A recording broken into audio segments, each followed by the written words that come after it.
dancing like they up in disco. You niggas in fist smoke, you stay up at dip low. You niggas stay up and get low. Heard you way up in Frisco, and you say what the heck so. Every player gets sniffed nose, acting gay up in Cisco. Might take the day off and play up at Mistos, causing chaos and play up Calypso. I paused in kitchens and caused addictions. I paused prescriptions and caused inflictions. Lil Bixby playing in stores and Brixton on the dark web. You gotta pause every doors, cause encryption. Tesla engines, pause the pistons. I seen every floor I leave sore and listing. For that action, they sponsored the Bronson. They was hooked on that shit like Johnson and Johnson. That freeway, Ricky Ross, straight out of Compton, straight out of Bumpton. Red on blue, violence in the land. The projection of the will, the perfection of the kill, the reflection of the pills. I'm a frontline soldier, I'm no doja. These crystals not for focus and crypto. Diamonds is dancing like they up in disco. You niggas in fist smoke, you stay up and dip low. You niggas stay up and get low. Heard you way up in Frisco, and you say what the heck so. Every player gets lips now, acting gay up in Cisco. Might take the day off and play up at Pistols, causing chaos and play up Calypso. Hickory dickory down, hit a lick, put the sticky in the box. When the blicky get hot, lick off a shot. Heavy in the pedal, we slip off a knot. Heavy in the ghetto, they crib walk a lot. Crib walk the crypto, lift off the stocks. Drips off the crystal and pots. Disco rods in the blocks on my chain from the crystal shop. In the light air, lift off the rock. Toe Virgil right chain on my block. White paint on my socks. White paint on my socks. Hickory dickory dock. Hit the lick, put the sticky in the box. When the blicky get hot, lick off a shot, we lick off a shot. Players in crypto, diamonds is dancing like they up in disco. You niggas in fist smoke, you stay up at dip low. You niggas stay up and get low. Heard you way up in Frisco, and you say what the heck so. Every player gets lips now, acting gay up in Cisco. Might take the day off.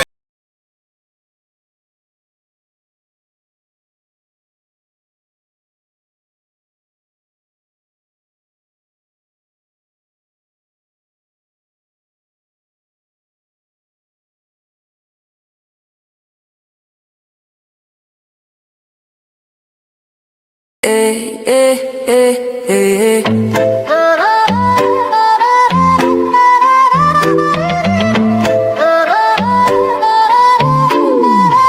V-Cell in my cup, I'm feeling boss. 21 flavors powered by steam moss. Flow from within, yeah, we never fall off. Count it up, 99 minerals, flaws. V-Cell in my cup, I'm feeling right. Sip to the sunrise, dance to the night. From the ocean's kiss to your city lights. 21 flavors, pure health in every bite. Drip so clean, we're custom made. From reef to street, we elevate. Gold green gel, set the record straight. Nature in a bottle, that's a better way. Charge me up, no caffeine crash. Clean energy, steady splash. From skin to gut, yeah, we live from within. Wellness on 10, let the rhythm begin. Pour it up, pour it up. Feel the wave, body thanking me. Every sip, ocean wisdom in this glass. V-Cell magic, see moss. V-Cell in my car, I'm feeling boss. 21 flavors powered by sea moss. Glow from within, yeah, we never fall off. Count it up, 99 minerals, flaws. Island breeze in the city maze. We're mineral rich in 1,000 ways. Immunity high like the summer rays. Hydrate the hustle, fuel your days. Berry, mango, ginger, lime. Pick your flow, your flavor, your time. Beauty and balance we redefine. Every little sip, align your shine. Wear it up, feel the way. Body thanking me for every step. Ocean wisdom in this glass. V-Cell magic, see moss. V-Cell in my car, I'm feeling boss. 21 flavors powered by steam moss. Glow from within, yeah, we never fall off. Count it up, 99 minerals, flaws. From the coral choir to the heartbeat drum. Roots run deep where the wild tides hum. Real ones know where the glow comes from. V-Cell in the mix now, watch us.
Oh, I'm wilding. You know what? I had the shit, man. I'm sorry. I didn't even click on it, man. That's on me, y'all. That is on me. Boom, boom, boom. Peace to the family. Peace to you and yours. Peace to the family. Peace to you and yours. Welcome, welcome, welcome, welcome, welcome to another episode of Third Eye Thursdays. You are now rocking with the best. Yes, this is your host for this afternoon, Brother Red Pillar in the building. I was saying so much, but I didn't even have my thing on the stage and whatnot. That's on me. Shout out to everybody in the building. Yeah, we starting this day out right. You know what I'm talking about? Shout out to everybody that's on the job. Shout out to everybody that's on the grind. Shout out to everybody that's in the sun right now. Atlanta is warm. The sun is out. I encourage anyone in the building to go ahead and get you some sun. That is very important. That vitamin D during the winter is so essential. Shout out to Visel CMOS. We got the Shilajit gummies. We got the CMOS. We got the A game. Listen, health is wealth. That's the number one thing, especially in these days and times and whatnot. This crazy ass world will strip you of your health. Get your health right. And then we could discuss all of the other things that are on the agenda. But the number one agenda is our health. Vitamin D, because wintertime depression is real. We got to put those nutrients in our body. Make sure you hydrated. Make sure you're doing your push-ups and things of that nature. The East Coast is finally coming up out of that deep freeze. Atlanta was in a deep freeze, believe it or not, and whatnot. You dig? So we good right now. We warming up and whatnot. I think we have made it through what they call the big chill and whatnot, and shit is starting to melt away, and then we're gonna be looking forwards to spring because we're gonna spring forward in the spring, and we are summer, we sun children, we sun babies and whatnot. So I just want to say shout out to everybody in the building. I hope everyone is in the greatest of health, mentally, physically, emotionally. You know what I'm talking about? It's been a while since we linked up. Feels like forever. You know what I mean? But I decided to do this early show. This is a gift for all of my people on the JOB, on the 9 to 5. This is the gift to everybody that's on the grind and whatnot. Make sure y'all share this show. Make sure y'all do everything to make that algorithm do what it do and whatnot.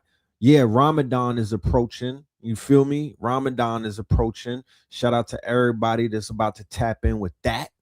You feel me? Yeah, man. Yeah. We about to go in tonight.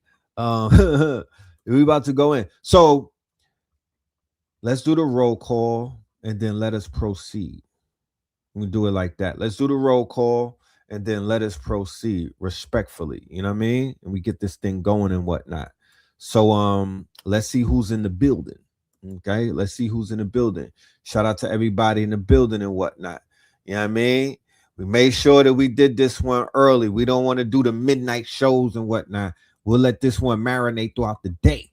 You know what I'm talking about? We'll let this one marinate throughout the day the way they're supposed to be. So yeah, this might be a new trend right here. I'm trying it out. I'm trying it out. This might be a new trend. We might be doing these daytime shows and shit and just let it rock out the whole day. But don't quote me though. All right, we got Detroit in the building. We have Colorado is in the building. Kansas is in the building. Detroit is in the building again. We have Memphis. What up, bro? Rilla. Charleston is in the building.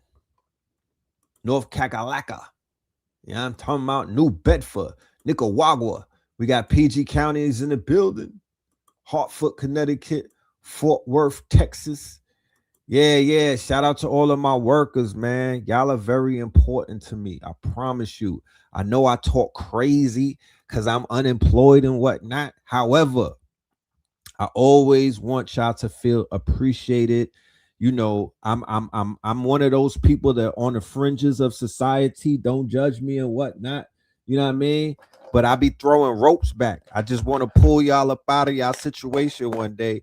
But I do respect everything that y'all are out there doing. Understand that y'all keeping this shit held together.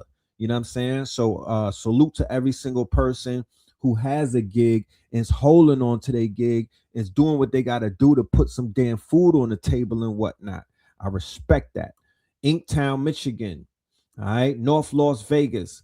You know, we usually deal with the night walkers and whatnot, the nocturnal niggas and whatnot. But today we're gonna deal with the daytime, you know what I'm saying, the day walkers and whatnot. Shout out to my day walkers. Bridgeport, Connecticut. Shout out to Bridgeport. Cleveland. Plaquemine. I never heard of that. Plaquemine. Okay. South Jersey, Denver in the building. We got the UK. All right, Chesapeake, Stone Mountain up in here, BK. We got Lynchburg. We got Phoenix, Spartansburg. What up, Spartansburg? Wilmington. Hit your horns. Fuck that. Hit your horn. Hit your horns. You know what I mean? I used to watch Dukes of Hazzard. Hit your horns for the gods. You know what I'm talking about? Yeah, hit the horns. Philly in the building. Goldsboro in the building. We got the yay, yay. Yay, yay. New Bedford in the building. Chi-Town in the building. We got Flint up in the building. Delaware, Poughkeepsie, ATL by way of Marietta, Hartford again. We got South Africa. What's popping? Phoenix is in the building. So we connecting the grid. We are connecting. The grid is connected. It's a global audience. Shout out to everybody in the building. Salute to everyone. Let's go. So, ladies and gentlemen, boys and girls, gods and goddesses, Moors and Moabites, I named this episode The Great Fall, number 14, Babylon, because prior to where we have arrived in this station where we're at, and here's a disclaimer once again, shout out to everybody that's out there doing their videos and doing their niche and staying on their niche.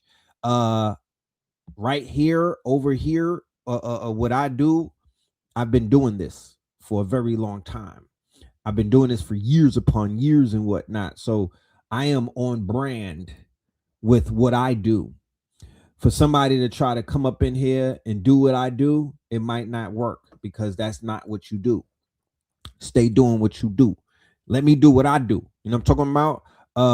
For everybody that does what they do, keep doing what you do. But please don't ever in your motherfucking life try to kick dirt on what it is that we do over here. You know what I mean? Don't do it. I'm just saying, don't do it. Because we are putting on for our people, making them aware of what's going on around the world. Okay? Standing on our business like we've been doing for more than a decade, staying on top of the neck of these devils and not afraid to say it. Okay? We don't want to do kumbaya. We don't want to hold hands. We don't want to work on none of that. We want to expose these people and we want to stay exposing them. And we're going to talk about other things, of course, you know what I mean? Because the world is just not about that.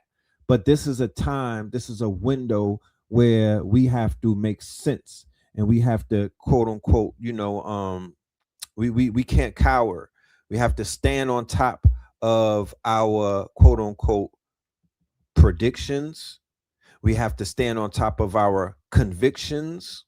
We have to stand on top of whatever it is that we do. So don't undermine what's being done. That's to all of the teachers in the community and things of that nature. Please don't undermine what is happening, because you can't talk, you can't intellectualize your way out of what's going on around the world. Now, I would say this, and I've said it many other times, and I'm gonna say it again. Do not allow this shit to infect you in no type of way, because it can be a virus. And to be honest with you, there's a humongous psyop taking place. You know what I mean? And the psyop is being used against people who are unsuspecting, unwitting, unwilling, right? Because if you're unwilling to do anything, and you're going to be a victim of it. What I would tell everyone to take away from what you're being exposed to is the fact that the only thing that you can do at this point in the day is to divest yourself from what we call Babylon, or what we call the system. Begin to remove begin to remove the, remember how Neo in the Matrix was unplugging himself when he woke up in Zion? The idea of this information is to propel you to see things for what it is, not for what we think it is, right? Everybody is walking a different walk in life, just based off of the roll call. Everybody has a different state of mind based off of the state of where you're from. The state of New Jersey or New Jersey state, two different things. Certain people live in a certain state and they have a state of mind based off of where they live. They might not be exposed to certain things. Then there's other people who live right in the middle of it all, and they're being exposed to it, and they have a state of mind. Okay. So their state of mind is, nah, I live around people that eat people. I've grown up around, I've been in households where the sofa was made out of human skin. Now, I'm dead ass. I got an email from somebody from West Virginia, and they had snuck a picture of a couch at one of their pale friends' houses and whatnot, and it was made out of human skin. Okay. Some people are in close proximity to what we would call the virus or Babylon. Some people are on the fringes of it. Some people are right in the midst of it and didn't even know that they were in the midst of it. You feel me? Until the lights came on and then they started to see things for what they were. Some people see they get the opportunity to see the fangs of this quote unquote of this demon, but then it's too late. You know what I mean? Like some of these Tinder dates, some of these people that are coming up missing and whatnot. Yeah, they saw the fangs of this devil. They'd seen this person pull a mask off, right? They saw this person pull a mask off and they saw the fangs come out, but it was too late, right? So this is going, this is a decade-long cautionary tale. I received my wake-up call, right? And it was very uncomfortable when I received it because I did not want to, I didn't want to believe these men, right? But these teachers and whatnot, they came forward and they basically opened up my eyes by pouring bleach in my eyes, damn near. It was almost like I was getting bleach pouring in my eyes and whatnot. And it really woke me up to a reality that I was kind of, I was in denial about. I'm just keeping it a buck. I was in denial about certain things. You know what I mean? I was living in the world. I was in the world. I was in that matrix and whatnot. And I'm like, nah, that shit ain't true. Y'all bugging and whatnot. Most of these conversations were going on with Blue Pill because he was one of the first ones that was standing on it. And I was like, bro, you're bugging. Like, chill, son. You know what I mean? So I when people get pushed back from family members and people get pushed back from parents and whatnot, even though I would not suggest that you run around trying to proselytize and pontificate around people who they're never gonna wake up. You know what I'm talking about? They go to sleep hugging pictures of white Jesus, Caesar Bourgeois, that is. You know what I mean? Not Black Tyrone. Caesar Bourgeois. Yeah, they're not necessarily gonna wake up. Okay, they're kind of hit. You know what I'm talking about? And to be honest with you, if you observe them, nothing will wake them up. The C-Night, the Jabberwocky thing came along. People were like, yo, they finna poison you. Don't do it. They went and did it. Then everybody came out and was like, you know what? Y'all got poisoned. They still rocking. The white coats could tell them anything. The white faces could tell them anything. We understand what's happening with some of our people. They just in a bad position. You could just call it, you could chalk it up to indoctrination. You could chalk it up to I don't know. You could chalk it up to programming. You could chalk it up to watching the goddamn mainstream media and being a slave of the media or media. They did a great job on the elders or the olders or the boomers. Oh man, they did a great job on the boomers. That generation who discovered television. You know, there was a generation to where they was listening to the radio, and then TV came along. They call it the idiot box, but they were floored by like TV and shit. Um, the younger generation, they don't have that type of they don't have that relationship to the idiot box. Their idiot box are their phones. Okay, their trap. Remember Ghostbusters? Remember Ghostbusters? Remember that box that they would put slime inside of and whatnot? You know, our phones, which we would call the black box or the black mirror and whatnot, you know, is trapping people inside of it. It's similar to that same apparatus that you saw on Ghostbusters, right? But with the boomers and whatnot, the niggas that sat back and watched Vietnam on TV, was like, oh my goodness, we're watching war in color. Yeah, they're cooked. They're out there watching Rachel Maddow, Anderson Pooper, Don Lemonhead.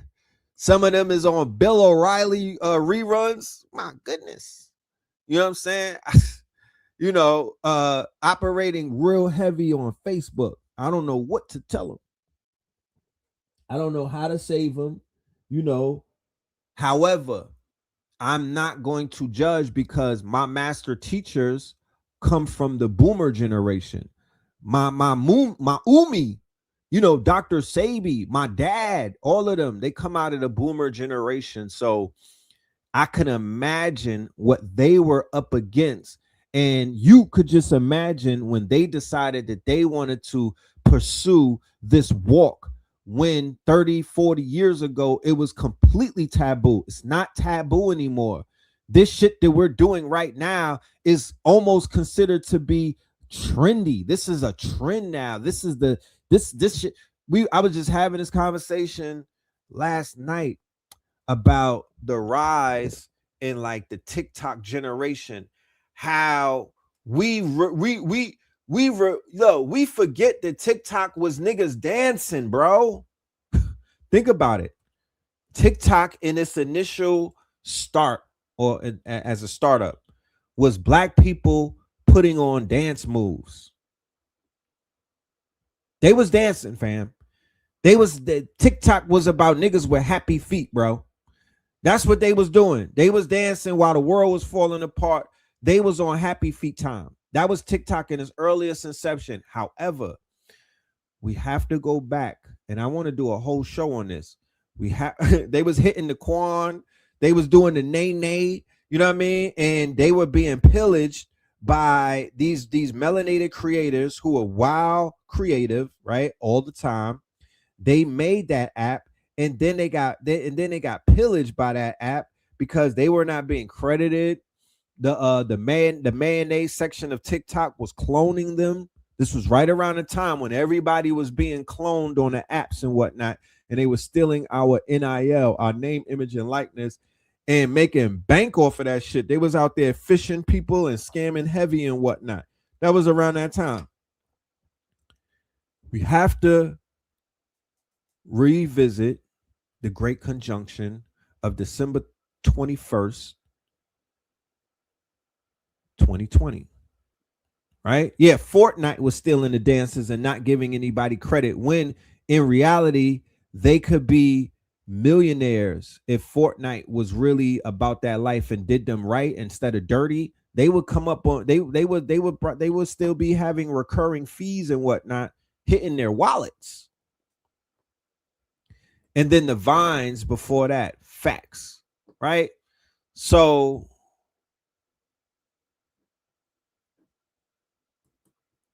I would say this. After the Great Conjunction, something changed. Now, our focus, of course, is on the older generations because, you know, I am of the older generation. You know, I'm going to stay in my lane and respectfully, you know, I know what my demographics is. However, I just want to change the focus and focus on the 18, 19, 20, all the way up into the maybe the 30-year-olds right now, because back then they were like 25, 19, shit like that, right? things shifted dramatically immediately after the quote unquote Great Awakening. I was operating on an app called Clubhouse. Who remembers Clubhouse? Okay. Clubhouse was beginning to shift, right? The consciousness on Clubhouse was permeating through all of Clubhouse. You know, they was creating rooms for this and they were creating rooms or clubhouses about that, you know, nigga shit. And the consciousness was just permeating throughout Clubhouse. And it was almost like an indoctrination because they were hitting up rooms with some of these young people and whatnot. And I was watching them being converted in real time. Remember, yeah, they had the room with niggas moaning and whatnot. My dude from Sorry to Bother You, what's his name? He was in there moaning. I remember that. No, this is before Whack 100. Nah, Whack 100 and them, they came later. From what I remember, Whack 100 and them come later and whatnot. This is 2020. Yeah, my nigga Lakeith. He was getting his rocks off. You know what I mean? I mean, don't judge him, smudge him. He was getting his rocks off. But anyway, this was when you had to get an invite. Facts. This was when you had to get an invite to be on an app, and they created this sense of scarcity and whatnot. It was a good business model, and people were hitting you up like, "Yo, I'll pay you $10 for an invite, please." And by doing that, they made that app one of the biggest apps. You feel me?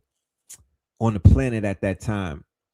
And in my humble opinion, that's where the mass conversion began to take place that spilled over into what we know as the modern day TikTok, or really not the modern day because TikTok is dead based off of the takeover of Larry Ellison and all of them. But this period of mass radicalization and a mass awakening and whatnot took place on TikTok with the younger generation. These are names that I'll never even know.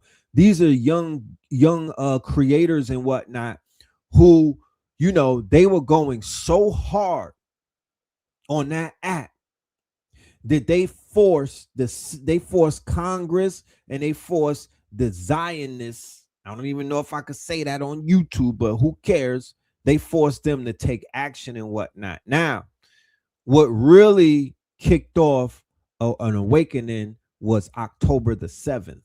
Okay, that was the catalyst, or that was the event horizon that basically turned TikTok from people doing dancing videos, ASMR videos, you know, Pinky, NPC videos, right?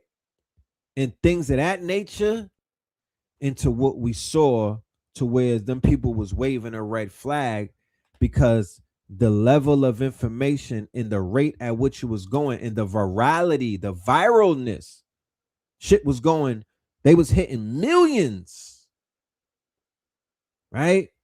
Shout out to Hocus 4/5 with the rabbit hole. He was turning up, and Hocus 4/5, his lore is that he's an authentic street nigga, okay, from the Bloods, from Sex Money Murder days and whatnot. And his reputation basically preceded him, okay.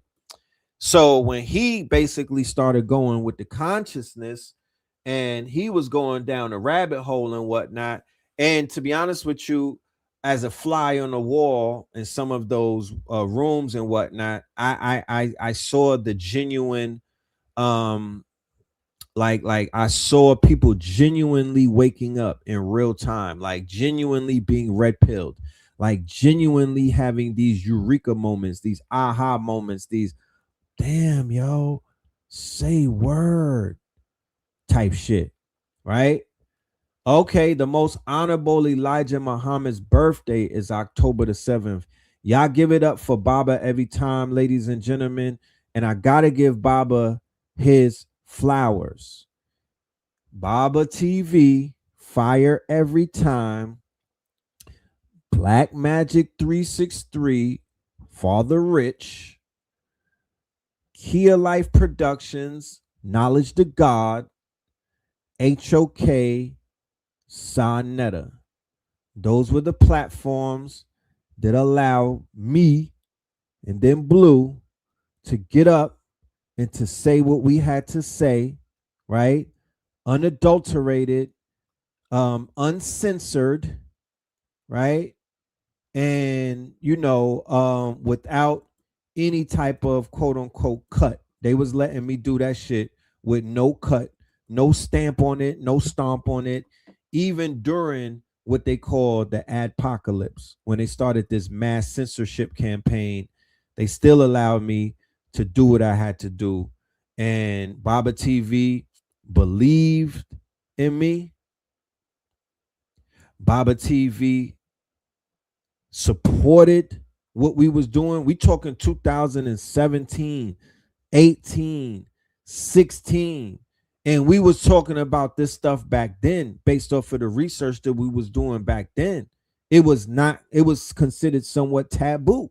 They was like, it wasn't something that the conscious people was into like that. They didn't want, they was on the debates.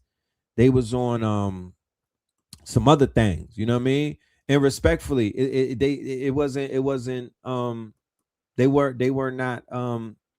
need to be on it.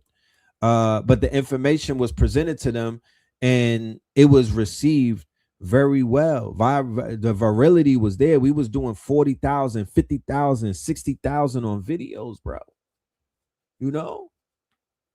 So for the fact that, the good brother has been with me from day one and he saw something in me, you know what I mean? I gotta give the good brother his flowers. And when we were putting out those videos on the YouTube was not a rest haven for PDF files, hell's rejects. It wasn't they didn't have slop on the platform. Like this was before AI slop. This was before the back street of YouTube slop. This was before a lot of stuff. Okay. It was a clear battlefield. You know what I mean? This was even before the rise of what they call the alt-right like that. They were not even doing videos. They were not viral like that. We didn't even have an issue. They were being red-pilled on 4chan. They were still being red-pilled on 4chan. Yeah, this was before OnlyFans. We were showing our ass. Pause. Well, shit. Let's go into this. Let's go into this while we're at it. Let's go and add some receipts. Let's go. Epstein's the father of politically. Nick Fuentes is a son of Epstein. Literally, he is.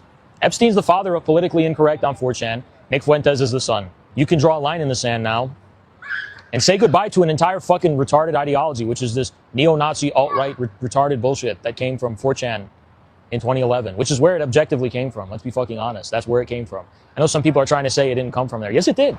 And boy wonder Nick Fuentes, the little bitch boy, was raised on 4chan, on Pol. All his talking points, his entire worldview. He has this story that he wanted to be in the TPUSA, but he merely had some questions about Israel. No. He was a weird fucking kid that would browse Pol all day and ingratiate himself in these online communities. And then he tried to kind of bring that in real life to the Republican Party. And Pol saw him. Yeah, so anyway, boy wonder Nick Fuentes was coached by 4chan, by Pol, right? He's the, and it comes full circle. So to add context to what this young man is saying, /Pol, P-O-L, is an extremely racist, toxic, and derogatory 4chan channel or forum that gained widespread popularity, okay, and indoctrinated and radicalized all of these quote unquote white fragility practitioners, Okay. It gave birth to a lot of these talking points that you're seeing spewed on the quote unquote far right podcast ecosystem. Even it even reaches your favorite podcaster, Joe Rogan, or who we call Ho Rogan. Okay. Because Ho Rogan is the worst out of that whole bunch with his plausible deniability, his willful ignorance, right? He is an operative of the worst level. Okay. He knows everything, yet he knows nothing. I can't stand people like that. And he strings along his base, right? Who probably are on base, and he strings them along with this fake ass you know his, oh really, oh my goodness, I didn't know that. How the hell don't you the top podcast in the world, fam, and you don't know nothing? You don't know what, you don't know nothing. You don't know a goddamn thing, bro. So yeah, Ho Rogan and his merry band of quote unquote Peckerwoods, they rise up out of these, they go diving in this pool of this cesspool of pure hatred, propaganda, okay, and controlled opposition and whatnot. Now, Jeffrey Epstein, okay, has been based off of emails and whatnot. Epstein met with the owner of 4chan the same day that this quote unquote channel got launched, or this quote unquote, because 4chan is the platform and / poll is one of the message boards and whatnot. It's a political message board. And Jeffrey Epstein is the father of that political message board. He had a sit down with the hold on. He had to sit down with the owner of 4chan the day that it was launched. You know, we got Brosy in the building. We got two Brosies today. Yes. Somebody said that he's like Agent Smith, a program designed to protect the white genetic survival that Dr. Wells and Dr. Francis Cress Welsing talked about. And I would concur. I would say that if you were to name anyone from the quote unquote manosphere, or what they would call the red pill ideology, or the all of the people that got frump into office, I will point out how each one of them can be identified by Dr. Francis Cress Welsing's book and Dr. Neely Fuller's identification of all of these quote unquote white inferiority practitioners. It's so plain to see now. It is so plain to see now that they can no longer hide. So of course there is all type of plausible deniability, all of this mayonnaise meltdown and this fake outrage. And I'm like, no, I'm calling the bullshit on it. And I'm like, y'all all knew, y'all are all a part of it. Y'all using this word elites to try to distance yourselves, but until y'all come clean about what your ancestors were up to, until you expose what your own people were up to, whatever your nationality may be, y'all should be fleshing out the crimes committed by your nationality against people of color. And I don't even like using that term. Fuck that. Against indigenous people that y'all came and pillaged their lands and their resources and their real estate that we call the great estate. Until y'all ready to pack up and go back and reset, I don't even want to talk. I'm just allowing y'all to do these videos and micro aggressively attack your own people. However, the real justice is when y'all pack up and go back to wherever the fuck y'all came from and let us put this shit back together. That's the real justice. I don't care about y'all could go ahead and do some citizens arrest. You know what I'm talking about? While we waiting and whatnot, Go and do some citizen arrests. Go and lock up these people. Go and do a citizen's arrest. You know what I mean? Take that shit into your own hand, because that's what y'all used to do back in the days. Y'all will go into the jailhouse. Y'all will drag a nigga out and y'all will hang him. You know what I'm talking about? Y'all was doing citizen's arrest. Y'all will run down on people while they were going to trial. Drag them out the courthouse and hang them in the goddamn square. That is your modus operandi. Why don't y'all reactivate that? Okay. But be very honest about the practice of doing all of these heinous crimes to melanated people for damn near us more than 1 century. This goes back centuries, family. It's being exposed now from the top down. This whole shit is falling apart before your very own eyes. Do not, I repeat, do not allow nobody to gaslight you and tell you go fucking meditate and think about the birds and the bees and hug a tree and whatnot while this shit is going down. We need your energy. We need your warrior energy. It don't even take physical energy. It's a mental thing at the end of the day, because they had us on mental lockdown. They have us on light code lockdown, mental lockdown, falsehood lockdowns. They lied to all of us. I don't care where you come from. They lied to everybody. And who is they? All of them. See what I'm talking about? All of them. They all have a responsibility to tell the truth. Start there. We're not calling for nothing. Let's be clear. We're not calling for no type of violence. We're not calling for no type of civil unrest. We're not trying to arrange a fucking march. We don't want to get permits so we can march. We don't want no energy harvesting type of activities being done on us. We don't want to put ourselves in the crosshairs of anybody that can harm us. However, we still have our minds and we got our motherfucking energy. Call it back, because they've been pulling on us. Call it back. Tell the motherfuckers to give you your power back. They took our powers as children, bro. They took our power with the cartoons. They took our power with these comic books. They took our power with these fucking toys. They took our power when we were children, bro. For real, for real. So all we need to do is call that shit back. Stop letting these people feed on us. Fuck that. The minute we integrated into this shit, all hell broke loose. You know what I'm talking about? The minute we integrated into this virus, this malware, shit started going topsy-turvy and whatnot. We don't need it. We don't need it.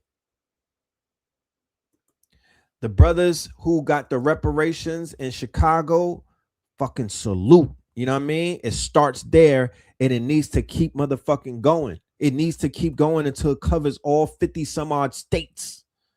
And then after that, the land got to come back to us. It's the land. It's the resources. The land has gold in it. The land has copper in it. The land has oil in it. Ooh, you want to talk about oil? I've been doing my research on the oil, the petroleum. You want to talk about oil? In Oklahoma and how we were so wealthy. We were oil rich. You ever heard of niggas being oil rich? They keep that from us. The Osaki murders and everything, when they wiped out that whole goddamn clan, and Getty and all of them came in and became multimillionaires or for stealing that indigenous family's land. Yeah, I got to see Sarah's oil and whatnot. You know what I mean? I got to see Sarah's oil. But yeah, this Epstein thing, this Nick Fuentes and all of these fake ass people who, you know, sorry, Candace, all of that shit, that got to go. That got to go. You know what I mean? Nick Fuentes is publicly supporting the Epstein, by the way. He's come out full, he's pulled the mask off and he's come out as a full, quote unquote, enemy of women. Because he's wearing the Epstein quarter zip and he's selling it, and it's a symbol of his movement. So, you know, like the son is going back to the father. And yeah, so it's really, this is the time where we got to put a line in the sand and say, close the chapter of Epstein and all his progeny. Nick Fuentes is a son of Epstein. Literally, he is. Epstein's the father of politically incorrect on 4chan. Nick Fuentes is the son. Let's close the whole fucking chapter on this disgusting, rotten family and move on. A lot of people, I mean, he grew his whole army, the Groypers. They were just all the fucking anonymous psyop, chuds, and autistic people on 4chan who didn't know that 95% of the people they were surrounded by were Mossad agents living in Tel Aviv, manipulating them and shaping their entire ideology in an extremely artificial way. For the past decade, we've had this really fucked up, weird political situation where up is down and left is right.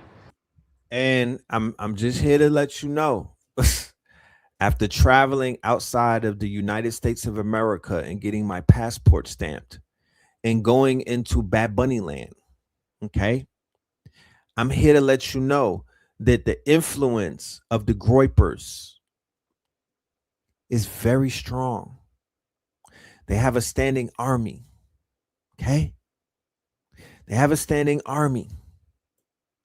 Do not be misconceived by that bullshit ass halftime performance where they was out there waving fucking flags and whatnot. Like that was supposed to mean something. Where the fuck was Tego Calderon, huh?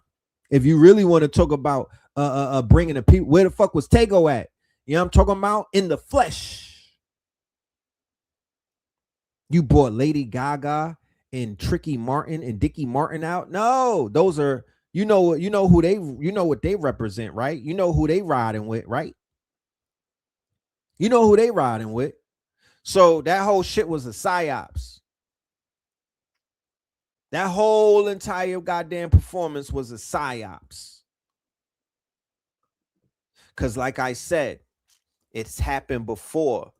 They took your motherfucking swag, huh? When they toppled the Moors, they ran and took all of your music. They took all of your swag, all of your dances, and whitewashed that shit. And they running around wearing your fits. We're trying to risen up your women, right? They did that shit hundreds of years ago, the same way Daddy Yankee and all of these other people came and they bleached the shit, the melanated reggaeton that Tego Calderon and all of them was doing in Latin America, and they went and they whitewashed that shit and they made that shit look very Spaniard looking. You know what I'm talking about? And that's what the fuck we see right now.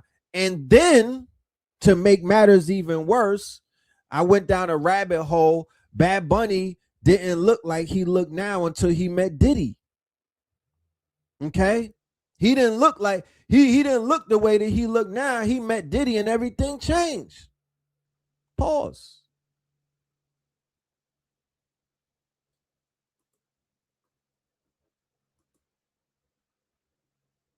Okay? Niggas don't have no respect for the negritos in motherfucking Latin America. Let's be clear. And they all running around talking what they talking, but they not putting nobody dark in the front. What about Telemundo? What about Telemundo? I just found out yesterday that RuPaul is from Atlanta. I did not know that, bro. That shit fucked me up. I just found out that RuPaul used to be a prostitute walking the goddamn blade, a male prostitute in Atlanta. That's crazy. Man. Anyway. Where the right wing seems to be more edgy and revolutionary than the left. But that's just because all of the potential people who would have been radicalized by an actual left wing were captured by the fascist right. And all the people. Bad Bunny got all his flow from the black side, Moreno side of the slums of DR. You know what I'm talking about? He stole his flow from Dominican Republic and Jamaica. And y'all want us to, and people have the caucasity. People have the caucasity to try to say that that shit right there was better than Kendrick. Oh man, unfollow, block. Niggas is on a blockchain. I'm sending them to the block party. Yo, the level of ethnic cleansing that I be doing on my Instagram page is ugly, bro. It's crazy. I be sending niggas to the gulags. You know what I mean? I purposely put incensatory posts out there just so I could trap the coons, because they be coming out the woodworks. Somebody said that Bad Bunny performance. They have the audacity, the caucasity to even compare it. Then they were trying to run with this fake ass narrative that it did more numbers than Kendrick did last year. Lies and deceit. The numbers came out. He's nowhere near Kendrick. What do you mean? Bots from Botswana, maybe. You not near. You did not break Kendrick's record. And you bringing out Lady Gaga and twerking on top of cars was not more political than Samuel fucking Jackson in a goddamn battlefield put together like a PlayStation controller. That does not compare, man. What are we talking about? What the fuck? Where's people's brains at right now? Like, what? Jay-Z did that for OG Juan. That was an OG Juan play. OG Juan and the other Spanish chick, the one who snitched at Rock Nation. That's why he did that. That's why he did that. That was for them. You know what I'm saying? That was for OG Juan. But I'm here to let you know, until somebody could tell me differently, they are raising an army who will march for their papa, who is the Pope. We are in a crusades. Nick Fuentes and all of them weirdos and whatnot, they are radicalizing the Latin Americans. They are radicalizing the far-right Europeans. They are even radicalizing coons in Africa. Okay? That's what they're doing. Right? And they're backed by the church. And then they're running behind the MAGA maggots. I see it plain as day. You want to talk about replacement theory? Let's talk about the new replacement theory that niggas have been replaced. And there's a plan to really replace us while they out there talking about, oh, we're being replaced in Texas and all of these other things and the browning of America. No, they got plans to replace niggas. Go to New York City. We've been replaced. Go to New York City right now. The replacement theory is right in your face. We've been replaced. People who are inherently right-wing because of their class disposition, the salaried bourgeoisie, became the faces of the left, even though they were deeply conservative with respect to conserving liberalism and the status quo and their positions, and their class positions for that matter, right? So, we have a type of clarity. That's a window of clarity. We have to seize on it, for sure. Absolutely. All right. And let's go to this next one real quick. Check this out. Check this out, because this is important, and I want us to really pay attention to what's being said. You to notice them. They're doing this on purpose. If you don't like them, you're falling right into their plan. They've been hiding in plain sight for decades. They control everything. Literally, what is in your hand right now, they control. And you think you're smart for putting that together and noticing? No, you're only noticing now because they let you. They want you to notice. But why would they want that? Why would they want us to dislike them? Because what they won't tell you is that that's exactly how they fulfill their prophecy to make their Messiah arrive on earth. In their prophecies, the nations of the world will all go against them one day. Now, in that moment, before they're completely erased, their Messiah will return and will save them. Now, in order for that to happen, the nation and the worlds have to be putting them in that state. So if anyone could recall, going all the way back to some of the earlier Great Falls and, really lectures that we've been doing, and we started bringing up what they call end time prophecies, right? End time prophecies, right? And we were pointing out the fact that, some of the people who are in power, right, who kind of like maintain power over the media, entertainment, things of that nature, they push this narrative about end time, biblical end time prophecies, Abrahamic religions, right? especially the evangelicals in America, the same group of people who said slavery helped melanated people, smile better. You know what I mean? They're the ones who, if you were to ask me, they are the descendants of some of the most vile, quote unquote, some of the most vile, downtrodden, demonic invaders and quote unquote migrants and aliens that came into the Americas and turned this thing into what it is now, and then pillaged the land, right? Remember, there are, I didn't make this up. I'm just remembering, I'm remembering documentaries that I saw as a child. The degenerates and the quote unquote hell's rejects, and prisoners, from the dungeons were sent over here, right? Of the European descent, turned into sharecroppers, and sharecroppers were then deputized, and then they were militarized, and they became their standing army to basically steal the land and go after the indigenous, right? Those are the descendants of these evangelicals, right?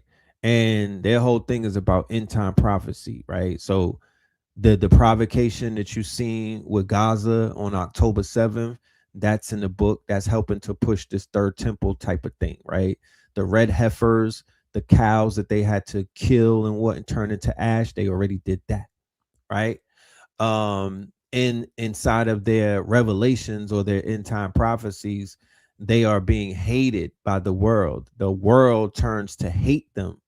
So what you see taking place is part of their end time prophecies that they may be behind they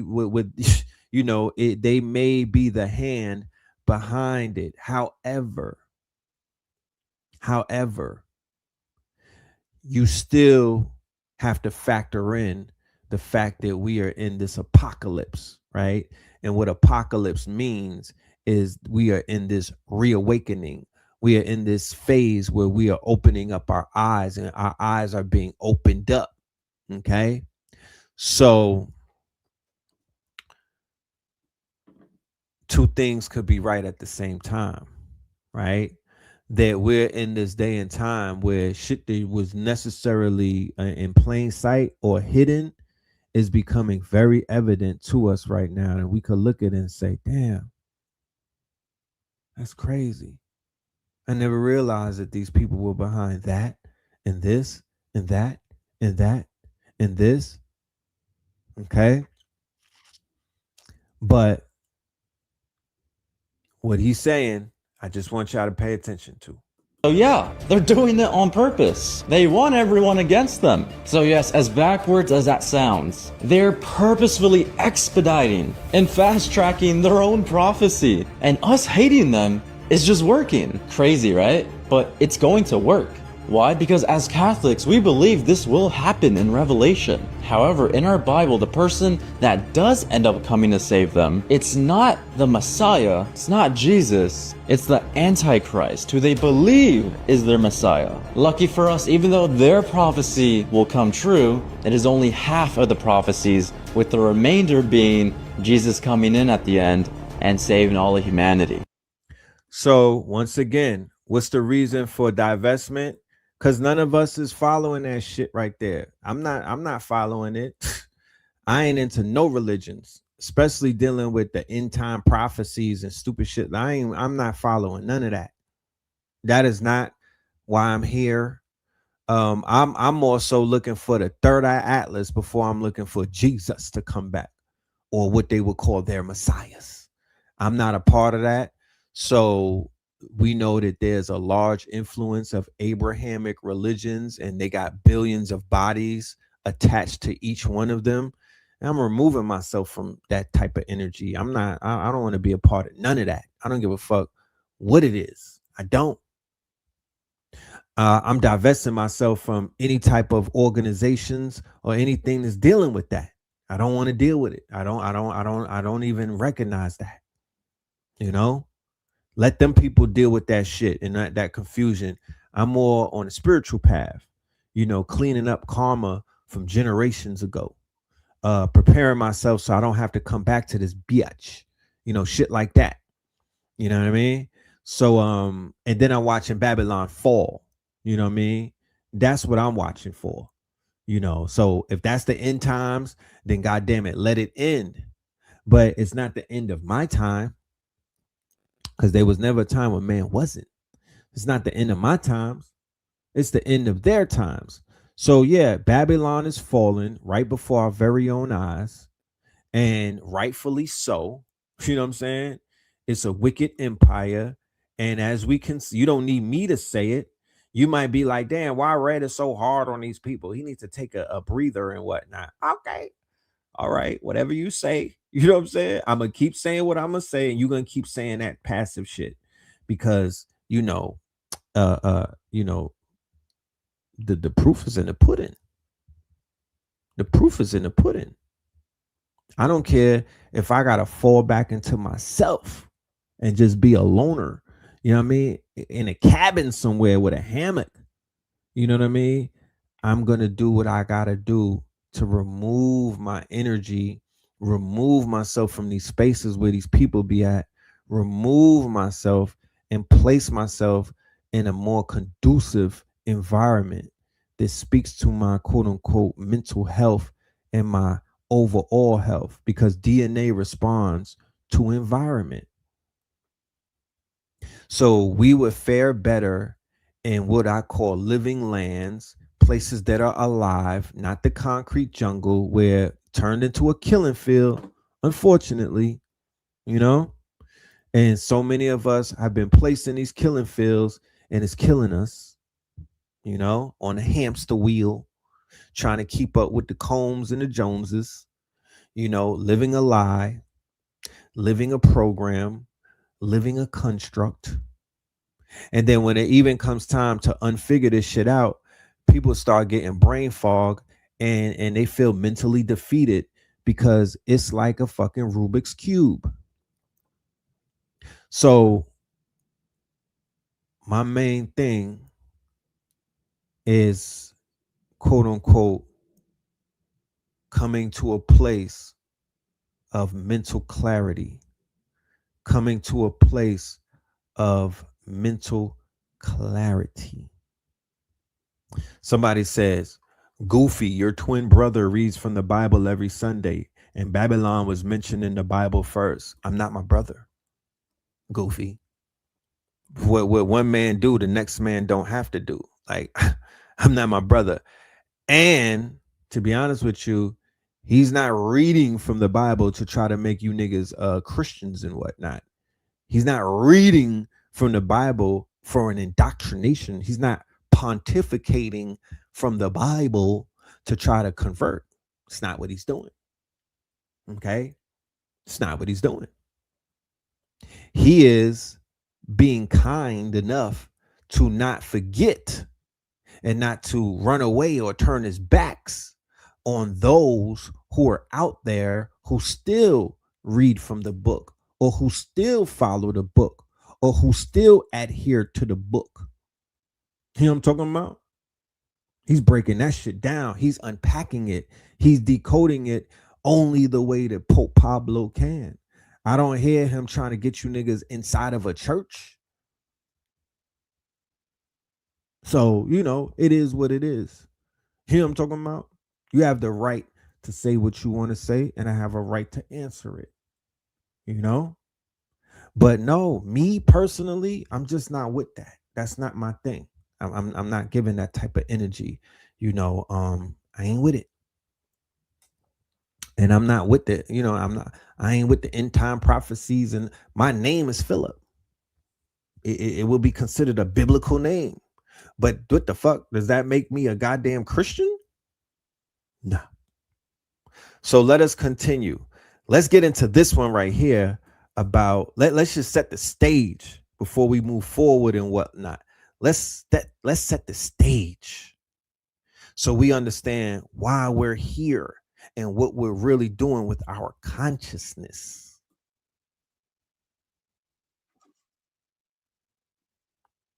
And before I put that up there, yes, I do want to give a big shout out to Blue Pillar for what he does every Sunday, because you know we all started out in Sunday school. We all started out. So yeah, we don't throw the baby out with the bathwater. There's some people who listen to Pope Pablo and they're able to have conversations with their nana. They're able to have conversations with their moms and their family. They're able to pick that book back up and not be ashamed of it. You know how much trauma is in people's their childhood based off of that book? Even the Quran, and some niggas with the curly locks, the Talmud. You know how much trauma is in a lot of people's minds based off of that book? So to pick it back up with a new set of eyes and whatnot, and to pick it back up with a new formula in which to read it and to interpret it, okay? That's way more powerful than just damning it or saying, no.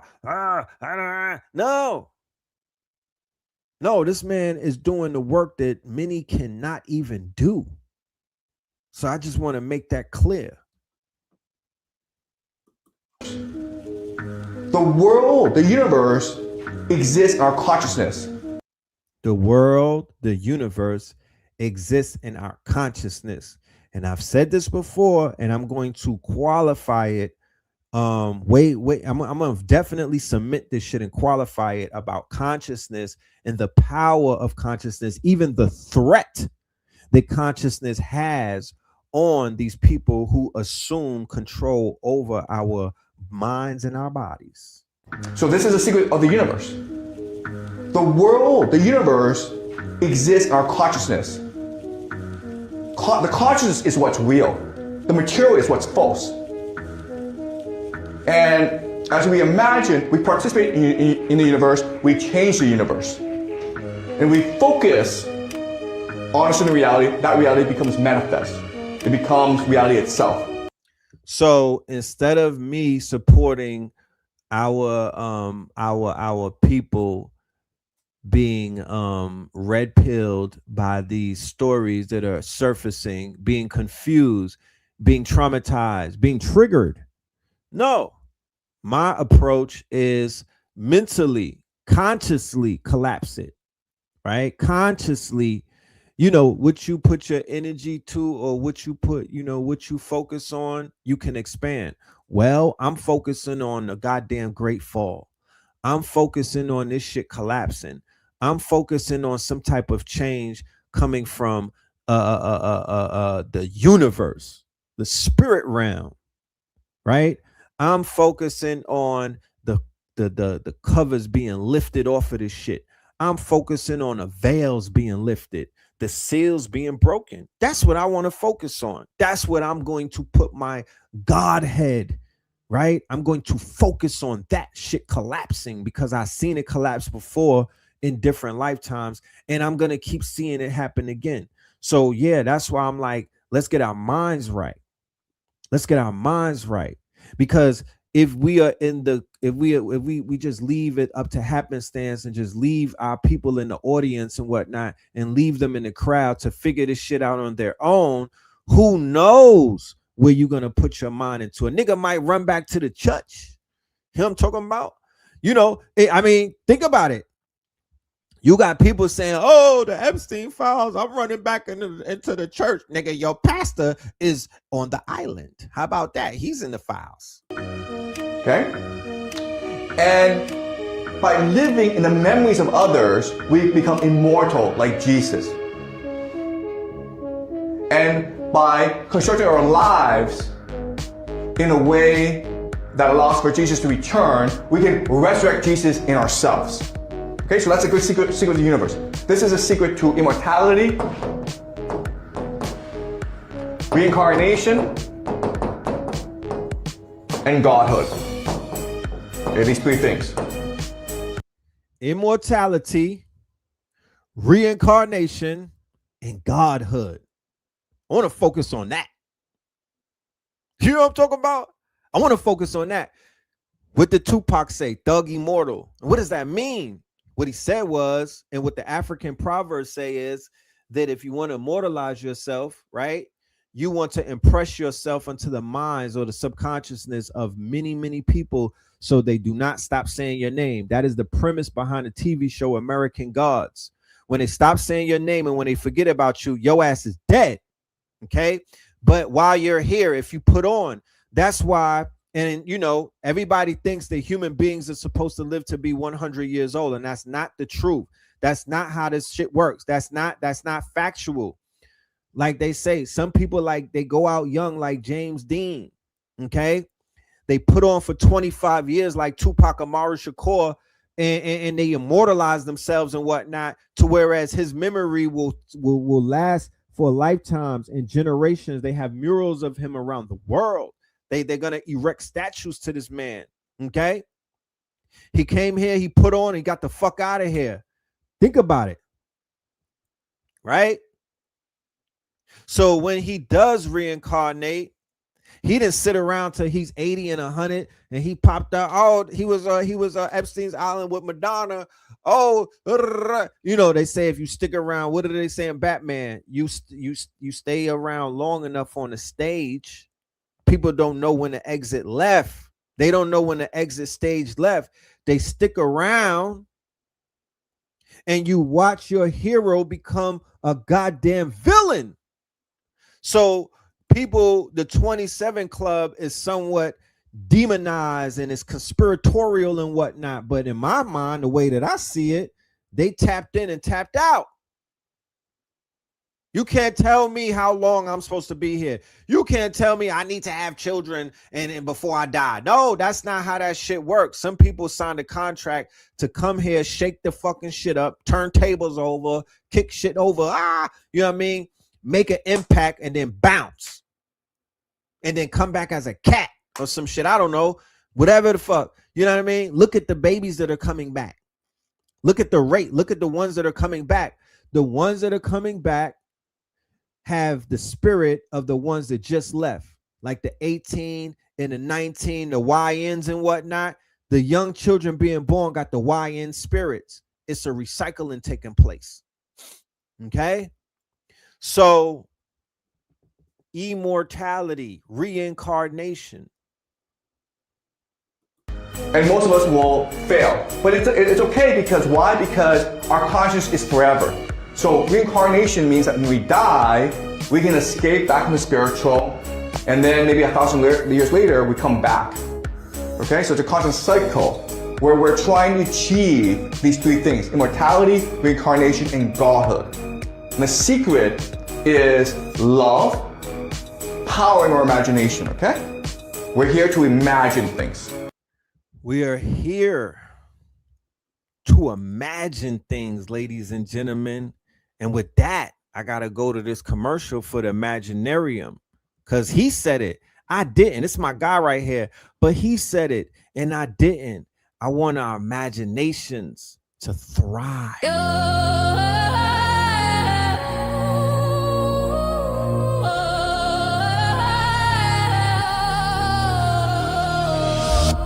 In Brooklyn shadow, dreams come alive. At dawn's new light, let your spirit thrive. Breathing courage, let your strength ascend. Dark fire rise and let the power blend.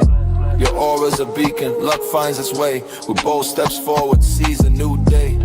Shout it proud, success is my own fate. I'm glimmering now, it's time to elevate. I'm a magnet for dreams, success my claim. In sync with fortune, dancing in the game. Wealth cascades freely, triumph ignites, my heart's ready. Soaring to new heights, gentle it's a rhythm in your soul's beat. Fueling your drive, making goals complete. Your aura's a magnet, attracting sway. Dance with prosperity night into day. Riches may flow, but spirit stands tall. Growth the reward, answering the call. Money's a vessel, clarity's the map. No rush needed, wealth's in your grasp. No need to scheme, to hustle or to plead. Just rise up strong, live in your creed. Don't chase, simply receive what's conceived. Feel the rhythm of wealth you're meant to achieve. Make sure y'all sign up to the Imaginarium workshop, ladies and gentlemen. Our second class is mañana, Friday the 13th. You know what I'm talking about? Friday the 13th, y'all. Tomorrow is Friday the 13th, and that is going to be our second class for Imaginarium. We are kicking it off. We already started with a good start.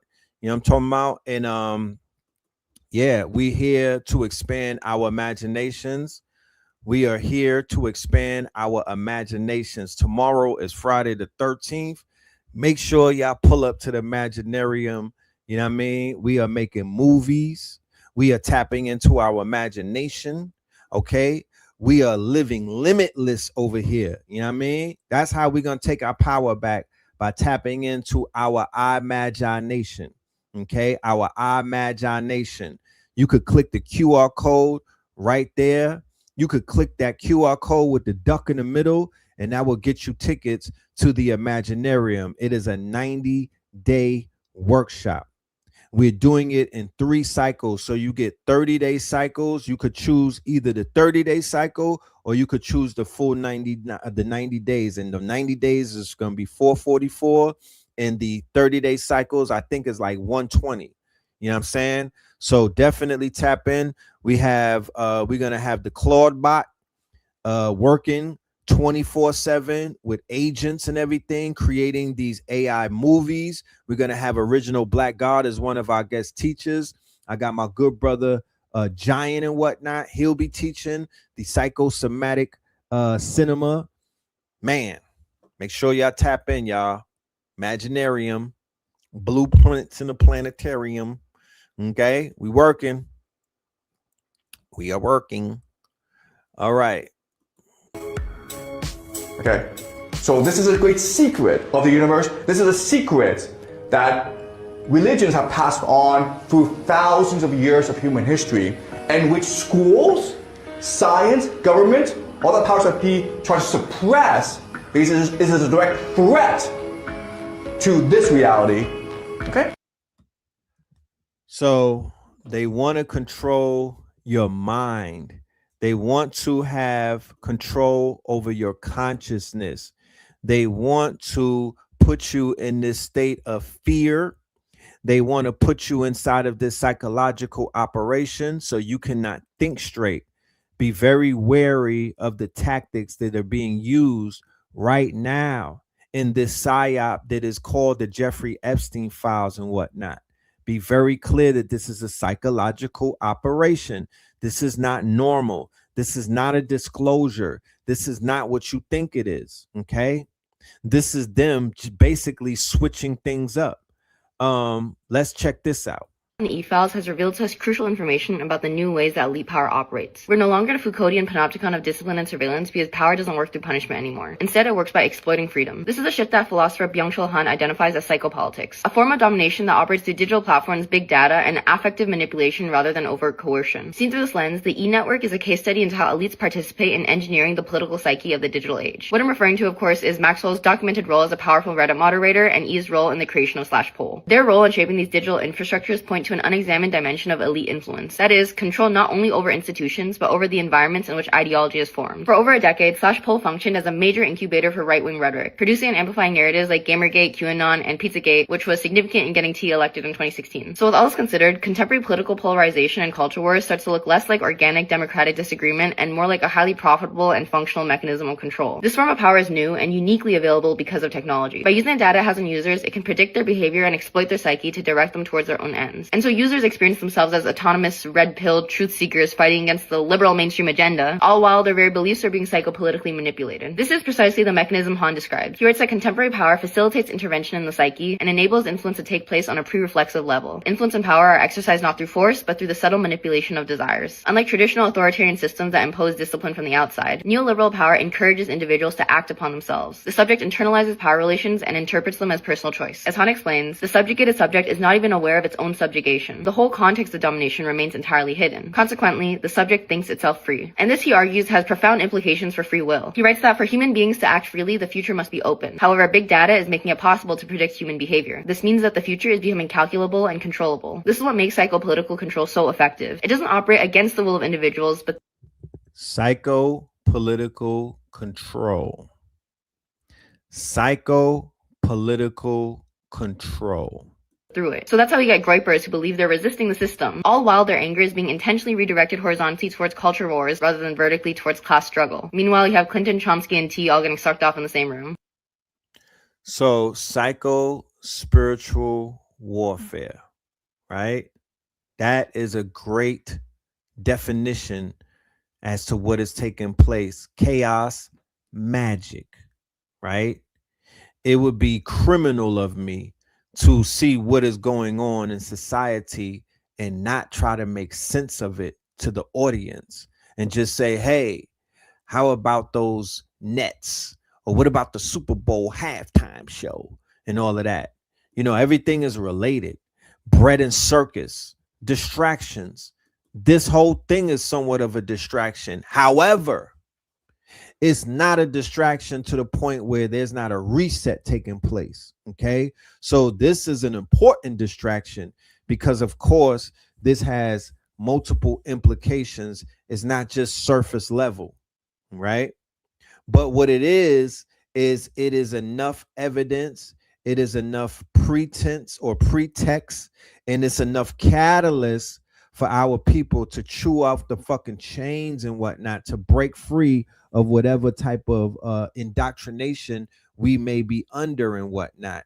And this is an opportunity for you to pull some loved ones and some people that you care about the matrix. Okay.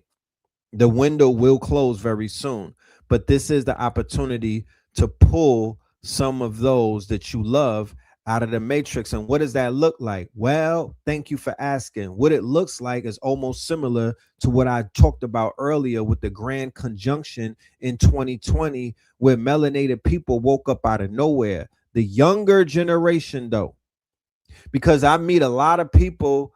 I meet a lot of people in my walks and whatnot who say, I asked them, hey, when did you get your red pill? Around 2020, fam. 2020. That's when I woke up.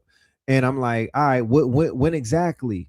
And they'll explain. Some of them were pre-COVID, some of them were during the lockdown, and then some of them were during the grand conjunction or after. They just said that they woke up one day and they started to see things differently. And it took them on a journey and whatnot, on a hero's journey, to whereas, yo, things just started to make sense and things just started to click and things started to come together.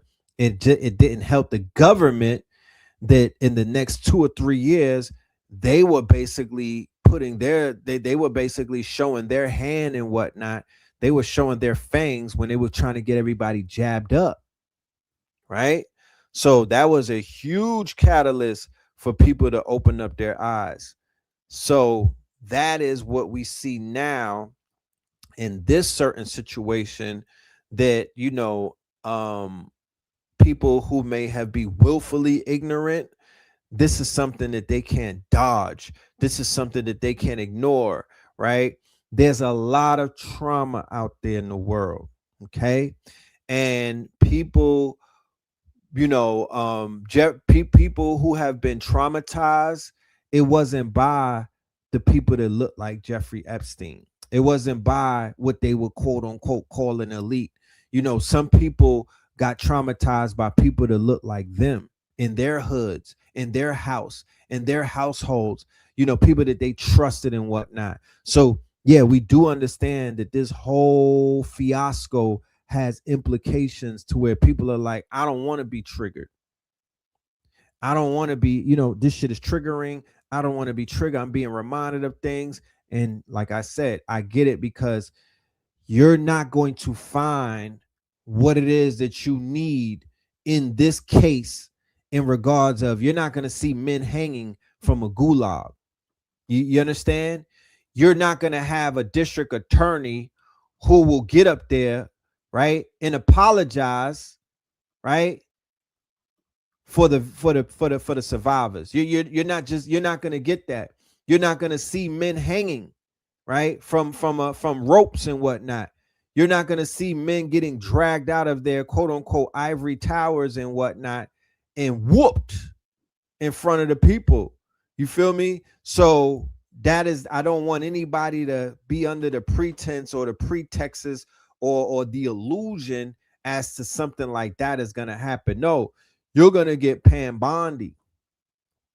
You're going to get Pam Bondi, right? Who is the district attorney. She's the top cop in America, right? You're going to get white women entertainment. You're going to get gaslighting. You're going to get a lot of people playing in your face and whatnot. That's what you're going to get. So I would not look at this case to say, you know what? I'm finna get my justice with. No, you're not. No, this is just more of the revealing. But through the revealing, you could get the healing and whatnot. And I'm here to let you know, right, that island that Jeffrey Epstein was on, okay, that island and those surrounding islands like Puerto Rico, like St. Croix, like Dominican Republic, that trauma exists on those islands. And they was there before Epstein got there. The church brought that shit. Okay. The church brought that shit to the islands. The church brought that shit to the hood.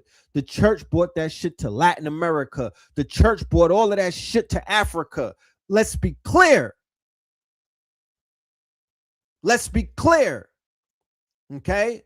So these people are only perpetuating some shit that has already been there. Epstein pick Little St. James.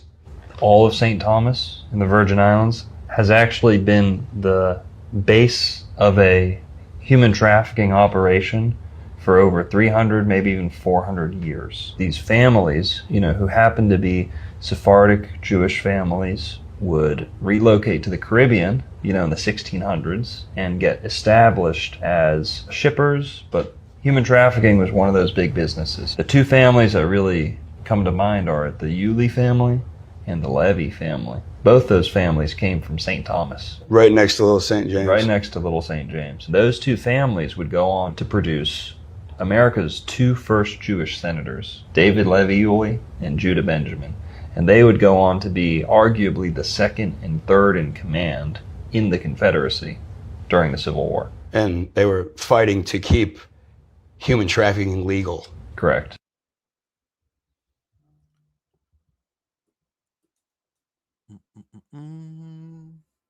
Rosie.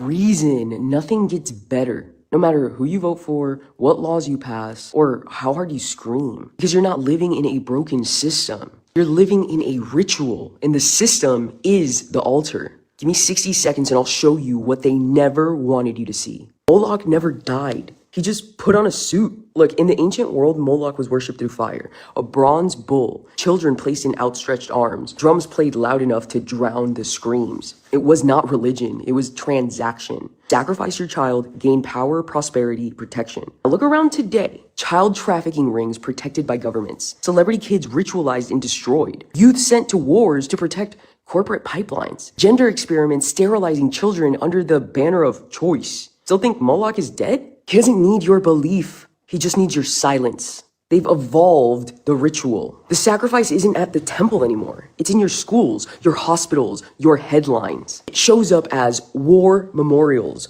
pharma lobbyists, Hollywood red carpets, UN-sponsored trauma cycles, blackmail networks with island entry codes. You think Epstein was a scandal? It was a logistical node in a spiritual operating system. They don't want your money, they want your compliance while they feed on the ones who cannot speak. Comment scroll if your body just caught up to what your mind always suspected. If you felt the wrongness, the silence, the distortion, this is your confirmation. You're never paranoid. You were decoding the altar. Look, the cult did not vanish. It got syndicated. You want to know how Moloch hides? He hides in progress that mutilates kids. Peace funded by war machines. Art that glorifies blood and fragmentation. Education that never teaches you how to see it. Protected by labels like conspiracy theorist. Shock psychology, ritual inversion, billion-dollar silence. Moloch isn't a statue anymore, he's a system. And you funded it with your attention. Comment scroll if you've seen the symbols but didn't know what they meant. If you're done feeding a machine that runs on silence, obedience, and innocence set on fire,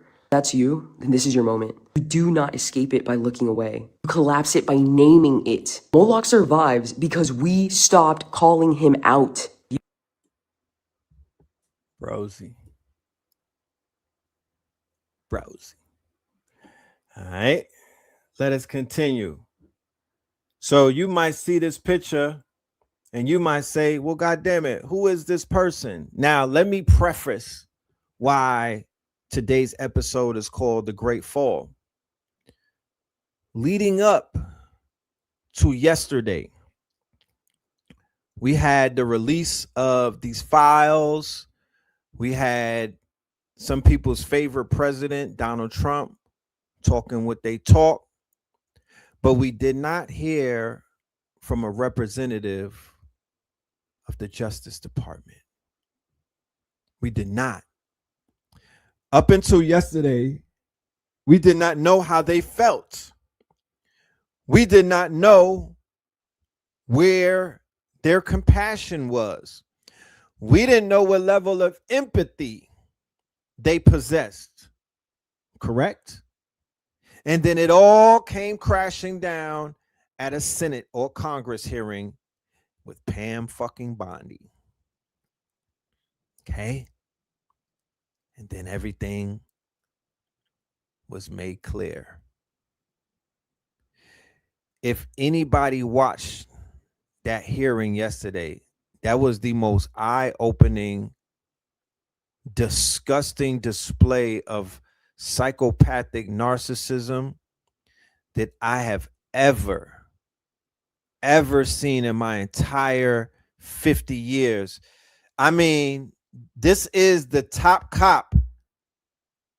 If I was sitting up convicted,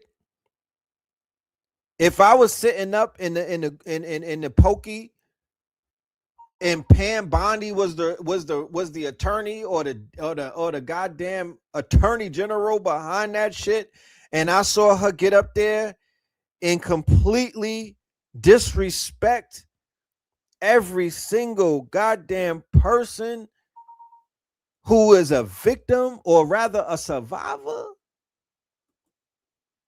right? For all of the missing children around the world, for all of the damn children that they brought across the border and they came up missing, for all of the thousands of people that are missing from Alligator Alcatraz, the hundreds of thousands of missing children, and this is the person that's supposed to get you some justice? Fam, I'm surprised you're surprised, but she gotta go. But her going is not going to change anything.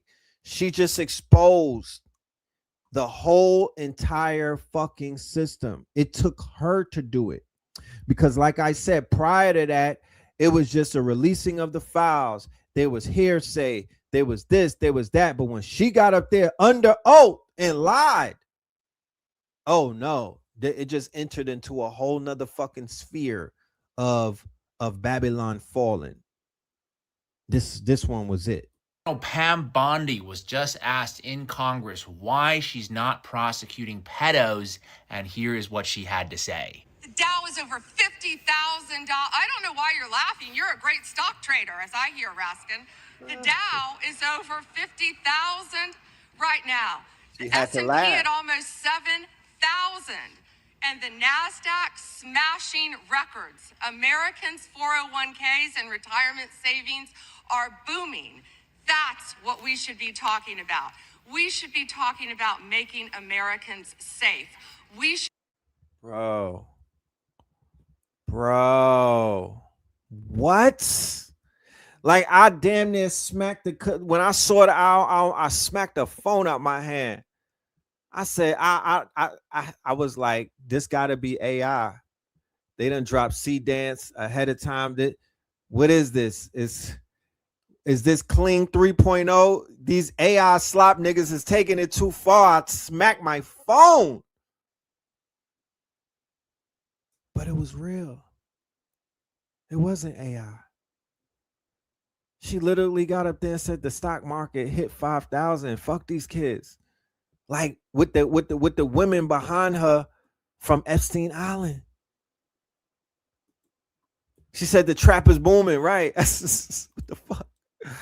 This can't be. This is Babylon falling right before your very eyes. The Dow is over $50,000. I don't know why you're laughing. You're a great stock trader, as I hear, Raskin. The Dow is over 50,000 right now. The S&P at almost 7,000. And the now. Now I know this whole thing is bad theater. I know that we're in a Roman opera. I get it. I understand. I don't take these people literal like that. Right? I really don't. However, you gotta, if you're gonna act, you can't be a bad actor. You gotta put on a show. If you gonna act in central casting, I need a show from you, sis. That wasn't a good fucking act right there. That you gotta go back to, no, send her back to Juilliard. Send her ass back to motherfucking training, bro. Oh man. I would have rather seen Erica Kirk up there. What? Another episode of WWE. I told you. Who's holding this shit together? Who's lying for them? Who was the motherfucking culprit the whole time? This is them. This is their shit. This is their entertainment. They're sitting around eating crumpets, reading the fucking Epstein files on some island and whatnot. A whole bunch of them. Like Sex in the fucking City, bro. Okay? This is their entertainment. They put this shit together. The Ghislaine Maxwell. The Ghislaine Maxwell is all of them. And I don't want to paint them with a broad brush, but fuck that. Fuck that. These white men are not doing this shit on their own, bro. Let's be clear. NASDAQ smashing records. Americans' 401ks and retirement savings are booming. That's what we should be talking about.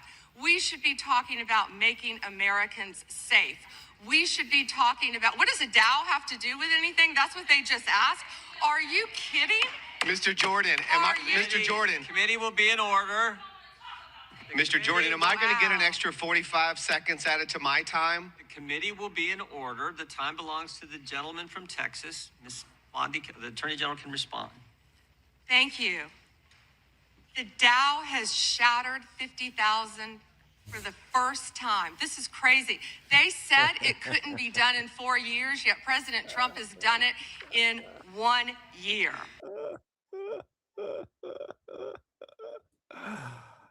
Unbelievable. Great, but stocks are doing great. That, unfortunately, my friends, is America in a nutshell. There's no coming back from that one right there. If she's not in handcuffs by later today, bro, then you know what you're dealing with. Act accordingly. Pam Bondi's my aunt, and if you're wondering, yes, she's my aunt, and this is the Pam Bondi section right here, ladies. Strap in. Ladies and gentlemen, this will be the Pam Bondi section right here. About we're gonna spend about 15 minutes on Pam. Let's go. Pam Bondi's my aunt, and if you're wondering, yes, she's always been like this. And no, we do not speak. Pam has always been a liar, according to my family. Apparently, when she failed her bar exam for the 19th time, she showed up to court and tried to use her safe serve bartender certification to defend her second cousin and boyfriend from his third DUI. When Pam was in college, she tried to use her SNAP food stamp card. A bar, she painted it black with a Sharpie and tried to say it was an Amex Black Card and that she was Paris Hilton. When the bartender told her that she wouldn't even make it as a Hooters girl, Aunt Pam got thrown out and then apparently bought a bottle of Thunderbird, came back sloppy, and tried to quote Julia Roberts from Pretty Woman, but she ended up falling over. But apparently Aunt Pam has been like this since she was a kid. Story goes that Aunt Pam used to run around Tampa saying, "I'm gonna be just like our hometown hero, Hulk Hogan. Blonde, rich, and racist. And boy, do I love the fact that his first initials both start with H. H.H. Hulk Hogan." This is just satire. Pam Bondi is not my aunt, but God, is she awful. So if you like me roasting awful people, be sure to follow along. Pam, what the fuck? Let's go, baby. Let's go, Pamela. God damn it. Here we go. Hi, Pam Bondi. What are you doing with Keith Frankel? I have a couple questions for you, Pam. How much were the acting lessons?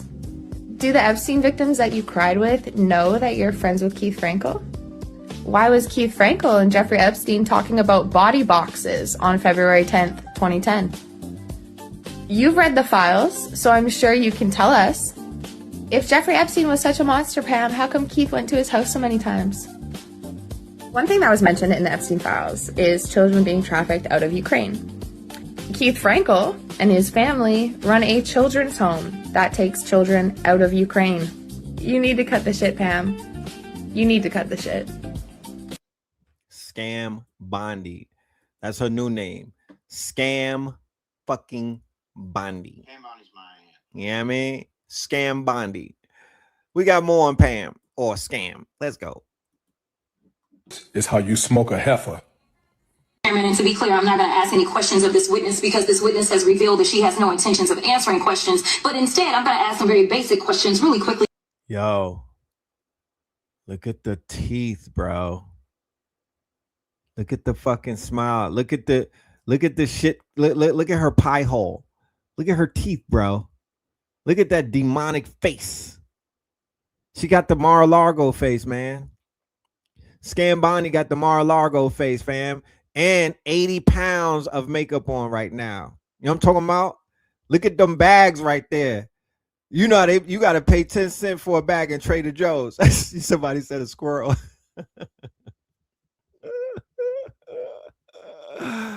Look at that. Look at her. Where's those, bro? Where did those teeth come from? God damn it. Somebody want their teeth back, Pam. No intentions of answering questions, but instead I'm going to ask some very basic questions really quickly of my colleague, Becca Ballin, if she will answer right or wrong, raping children. Wrong. Right or wrong, killing random citizens. Definitely wrong. Right or wrong, enriching yourself as the sitting president of the United States. Definitely wrong. Okay, thank you, because I probably never would have got that with our witness. Our witness who somehow is a lawyer but does not understand how it works with witnesses. I'm not really sure what law school she went to and what all kind of cases she tried, but typically when you come into a space and somebody's a witness, then they sit there and they answer questions instead of asking questions. And then we also have this objection that we use as lawyers called non-responsive when a witness fails to actually answer the question. But nevertheless, let me address the survivors, because that's exactly who they are. They are not victims, they are survivors. Let me say thank you for having more courage and moral clarity in your pinky fingers than the entire Department of Justice. We are currently the laughing stock of the world, partially because of the failed leadership within the DOJ, as we see kings and queens falling everywhere around the world. But we don't know the basics of right and wrong in this country, because it's not about partisanship. And that's why I applaud Thomas Massie, because he's the only person on the Republican side that has a backbone and knows how to stand up to corruption. But nevertheless, let me keep going. You're spending more taxpayer resources arresting journalists than you are prosecuting pedophiles and creeps. In fact, your boss, the President of the United States, stated that this administration, quote, took the freedom of speech away. And at your direction, DOJ has a... This is how you smoke a heifer. And to be clear, I'm not going to ask any questions of this witness because this witness has revealed that she has no intentions of answering questions. But instead, I'm going to ask some very basic questions really quickly of my colleague, Becca Ballin, if she will answer right or wrong, raping children. Wrong. Right or wrong, killing random citizens. Definitely wrong. Right or wrong, enriching yourself as the sitting president of the United States. Definitely wrong. Okay, thank you, because I probably... Bruh. Packed her right on up. Come on, Spam Bondi. You could have did better than that, Spam. What the fuck? You woke up and chose violence. Let's see what else we got on Spammy. People mentioned in the Epstein file. Let's see. Okay, let's go here. So Jeffrey Epstein and Ghislaine Maxwell are Jewish supremacists. Yes, you heard that right. Jewish supremacists. So what does that mean? It means that they operated from a worldview that Jewish people are inherently superior to that of any other group. And therefore, they're entitled to power, access, and immunity. And just like white supremacy, it doesn't just start with violence, it starts with language. So let me break this down using what I call Epstein's Urban Dictionary, Jewish Supremacy Edition, because these are words and ideas found directly in Epstein's emails. Goy, Goyim, or Gentile. This doesn't simply mean non-Jew. In practice, it was used to mark outsiders as culturally, morally, or intellectually lesser. In Epstein's world, often disposable. Shiksa, a term that sexualizes and dehumanizes non-Jewish women, reducing them to bodies for use, access, or conquest, without belonging or any protection. Chosen people. When stripped from its religious and ethical context, this becomes a claim of inherent superiority, used to justify entitlement, dominance, and exception from accountability rather than responsibility. Genetically Jewish.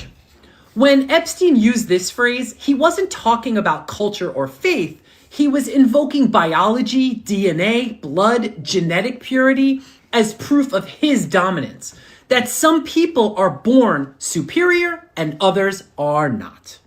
Self-hating Jew, that is a silencing weapon. It's used... Chill, yeah.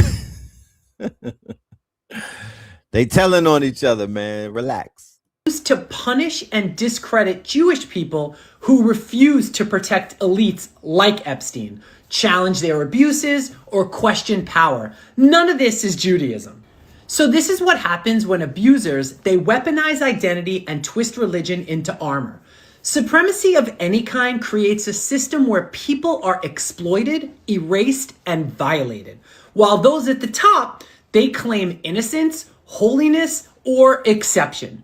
This is under the guise that has allowed people like Epstein, Netanyahu, to commit some of the most evil acts of violence known in history. So I wanted to add that into context because I want to show what Jewish allegedly supremacy is doing alongside alleged white supremacy, because we know there's no such thing as that. However, when you see this woman moving the way that she's moving in her quote unquote her pompousness, right, and her abject disrespect for the law, and this is the top lawyer in America, then I just want you to know what you're looking at. She has adopted that mind state, and it is on full display for the world to see, and it is disgusting. The Dow is over $50,000. I don't know why you're laughing. You're a great stock trader, as I hear, Raskin. The Dow is over 50,000 right now. The S&P at almost 7,000. And the NASDAQ smashing records. Americans' 401ks and retirement savings are booming. That's what we should be talking about. We should be talking about making Americans safe. You know, we Trump should wrote be that talking for her. about, what does a Dow have to do with anything? That's what they just asked. Are you kidding? Mr. Jordan, Mr. Jordan. Committee will be in order. Mr. Jordan, am I going to get an extra 45 seconds added to my time? The committee will be in order. The time belongs to the gentleman from Texas. Ms. Bondi, the Attorney General can respond. Thank you. The Dow has shattered 50,000 for the first time. This is crazy. They said it couldn't be done in 4 years. Oh man, she talking that EYL. Said the Dow, them stocks is up, Palantir niggas. Who's responsible? Are you able to track who in your organization made this massive failure and released the victims' names? Are you able to track who it was that obscured Les Wexner's name as a co-conspirator in an FBI document? Do you have that kind of accountability? I believe Wexner's name was listed more than 4,000 times. Yeah, I already told you that. This is where he's listed as a co-conspirator. Can I finish my answer? Come on, let me finish my answer. We corrected that within 40 minutes. He was already, you're acting like everybody's trying to cover up Wexner's name. Reclaiming my time. I'm going to answer this question. Reclaiming my time. Mr. Chairman. This is how this works. Can I have my time back? Mr. Chairman. All right, I'm reclaiming my time. Can I give my answer? So I'm going to put the language of the bill up on the screen. Chairman, may I give my answer on that? Here's a political the question. joke. If I was sitting around with blonde hair right now, I would literally have to at her on Twitter and be like, sis, you're fucking up. You're making us blondes look bad. You're fucking up. You know what I mean? You're fucking up the ecosystem for the blondies out there. Like, come on, sis, get it together. You know what I mean? You're not doing us right. You know what I'm saying? You're leaving us out there looking bad. The fuck? I think you understand the root of concern here. It's the way you described very emphatically your first encounter with him in his apartment, said you were disgusted, would never have any contact with him again. Did you, in fact, make the visit to Jeffrey Epstein's private island? I did have lunch with him as I was on a boat going across on a family vacation. My wife was with me, as were my 4 children and nannies. I had another couple they were there as well with their children, and we had lunch on the island. That is true, for an hour, and we left with all of my children, with my nannies and my wife, all together. We were on family vacation. We were not apart. To suggest there was anything untoward about that in 2012, I don't recall why. So in 2012, he was already convicted of a crime, sir. In 2012, he already had a jacket for being a sexual offender. So there's nothing wrong with that, bringing your children to an island of a sexual offender. But for 10 years, how well did you know him? All right, so we are in number 11, and he lives in number 9. Right.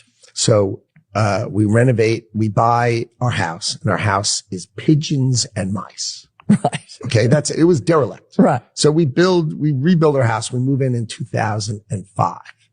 Okay. Jeffrey Epstein is arrested in like 08, I think, or something like that. Right. Right. So knock on the door.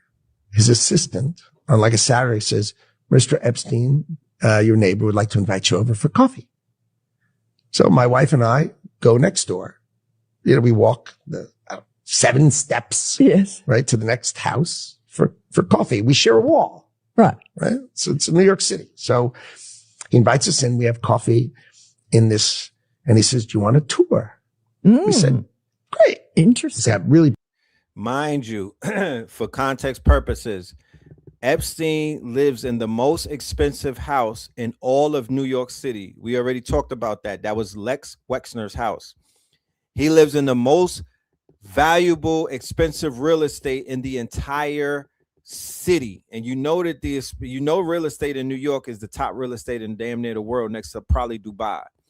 So if I know anything about white folks, they research everybody around them before they move somewhere. Facts. Okay. They wanted to meet Mr. Epstein. He's a goddamn liar. Big house. Every room you went into? He's got, well, I'll tell you. So on Polymarket, if you want to get some money, go on Polymarket and put some money on this nigga is leaving office very soon. You could bet on that. You know what I mean? We know Pam is on her way out as well, but he's probably going to leave before Pam. His ass is gone. Massage table in the middle of your house? How often do you have a massage? And he says, every day. And then he gets weirdly close to me. Ooh. And he says, and the right kind of massage. Ooh. Now my wife is standing here. So she looks at me and I look at her and we say, I'm sorry, we have to go. And we left. And in the 6 or 8 steps it takes to get from his house to my house, my wife and I decided that I will never be in the room with that disgusting person ever again. Oh, so I was never in the room with him socially, for business, or even philanthropy. If that guy was there, I wasn't going because he's gross. So that was his first interview. Mind you, I just put a context to it. Now, this is him under oath. I think you understand the root of concern here. It's the way you described very emphatically your first encounter with him in his apartment, said you were disgusted, would never have any contact with him again. Did you, in fact, make the visit to Jeffrey Epstein's private island? I did have lunch with him as I was on a boat going across on a family vacation. My wife was with me, as were my 4 children and nannies. I had another couple they were there as well with their children, and we had lunch on the island. That is true, for an hour, and we left with all of my children, with my nannies and my wife, all together. We were on family vacation. We were not apart. To suggest there was anything untoward about that in 2012, I don't recall why.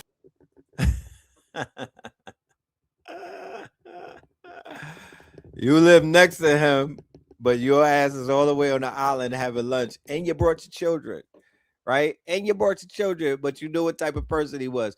I want to see what's going to happen with this guy. What's up with your man, Credible Cash? information. Cash App Patel. None. If there were, I would bring the case yesterday that he trafficked to other individuals, and no credible information. No credible information. No credible information. None. If there were, I would bring the case yesterday that he trafficked to other individuals. And the information we have, again, is limited. So the answer is no one? For the information that we have. In the files? In the case file. Okay.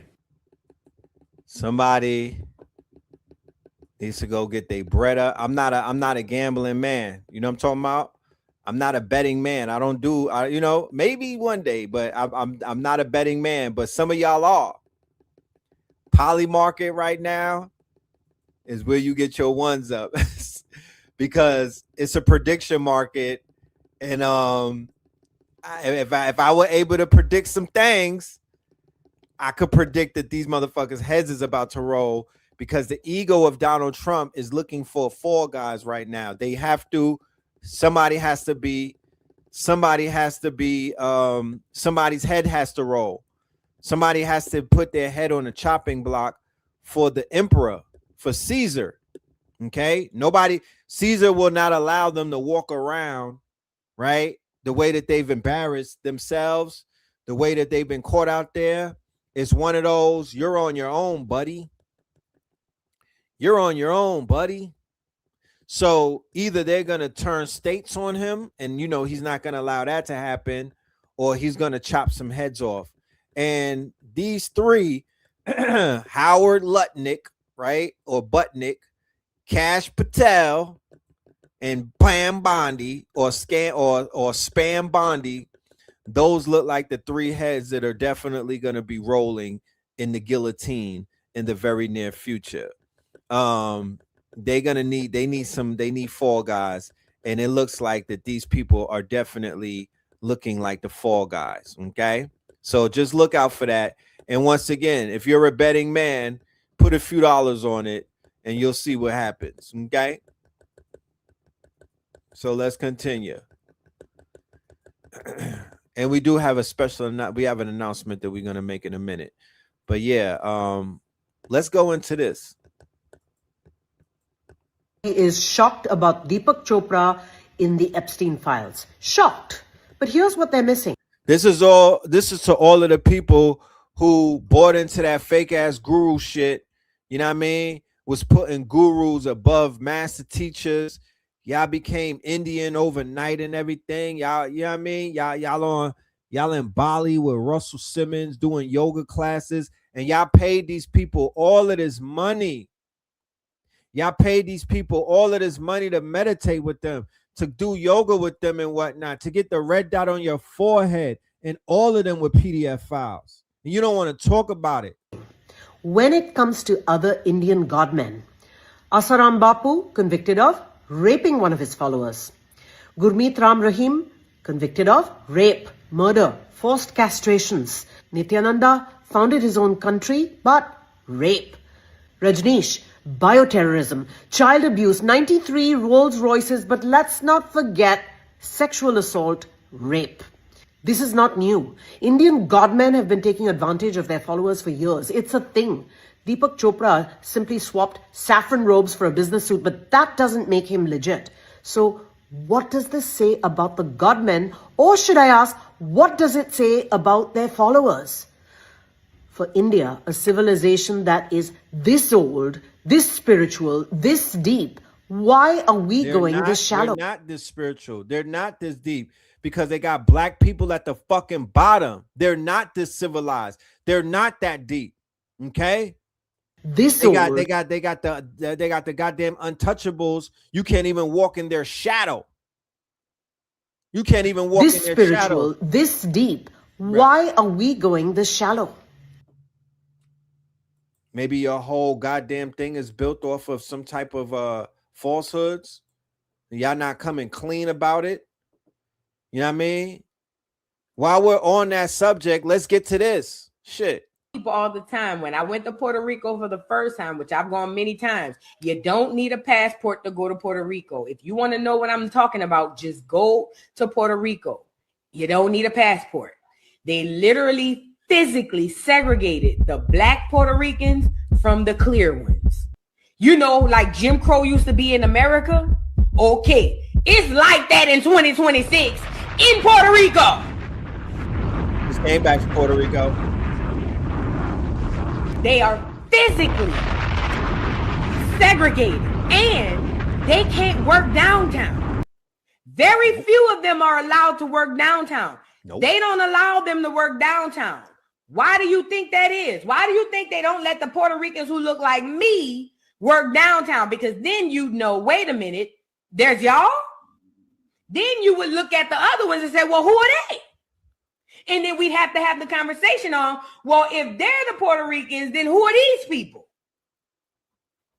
It's literally segregated right now. I wanna challenge melanated people to stop going to these damn resorts. Stop going to these islands and walking around spending your USD and whatnot, right? In these motherfucking places where the only reason that they showing you they crooked ass teeth is because they want your money and whatnot, but they will not treat people who look like you righteous in the fucking places where you're visiting. How dare you niggas go to Jamaica and go to these tourist beaches and whatnot, and the motherfucking Jamaicans can't even go on the beach. But because niggas is scary and whatnot, and y'all think that the niggas are gonna rob you, you think that the black Puerto Ricans want to take your fucking fake ass watch and whatnot, or you think the black Brazilians from the favelas is gonna steal your fucking Gucci slippers and whatnot, or you think that the motherfucking melanated Dominican Republic niggas is gonna try to steal your woman. You niggas is you down with the colonizers. You chilling with the colonizers. You're down with the program. You're not going there to disrupt nothing. You're not asking no questions. Niggas is not turning over tables. Come on, man. Like, real talk. This shit is going down in all over in the Caribbean, South America, Latin America. But because we got a passport and a few dollars and whatnot, they'll play nice with you until your ass asks a question. And the minute you ask a question, the conquistador will pop out. I seen it. I got the receipts. I'm trying to get the footage.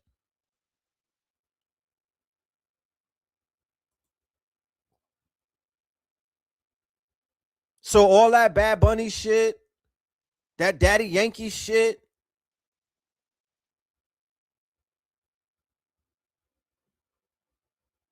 we need to have these conversations even with the Puerto Ricans that came to America.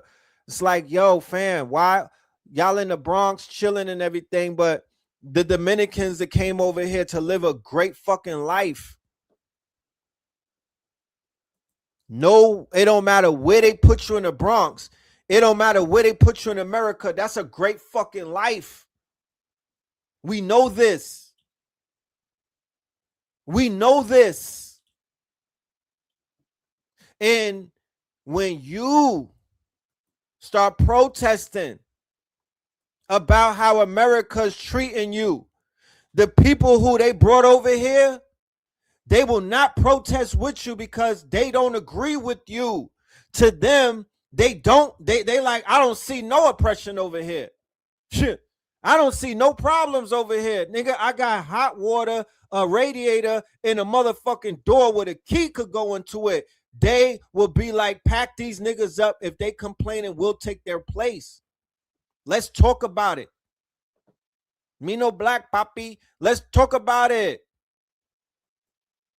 They'll never get on your side to protest inequalities in America, because where they come from, the inequalities don't look like your inequalities. Facts. They're not on board with that shit. They looking at you with the side eye like, nigga, do you know? You got EBT? Nigga, what? The electricity, you got Wi-Fi. You complaining?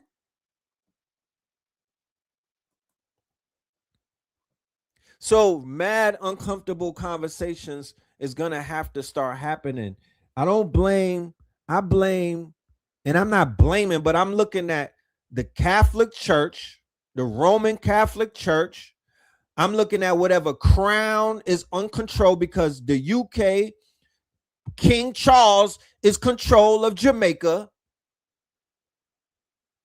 And they talking about, no, the Maroons fought. You niggas that's doing pasa and all of that, y'all didn't fight nothing. Y'all are not free. Let's be clear. All of that, Bad Bunny was showing he climbed up the light pole, and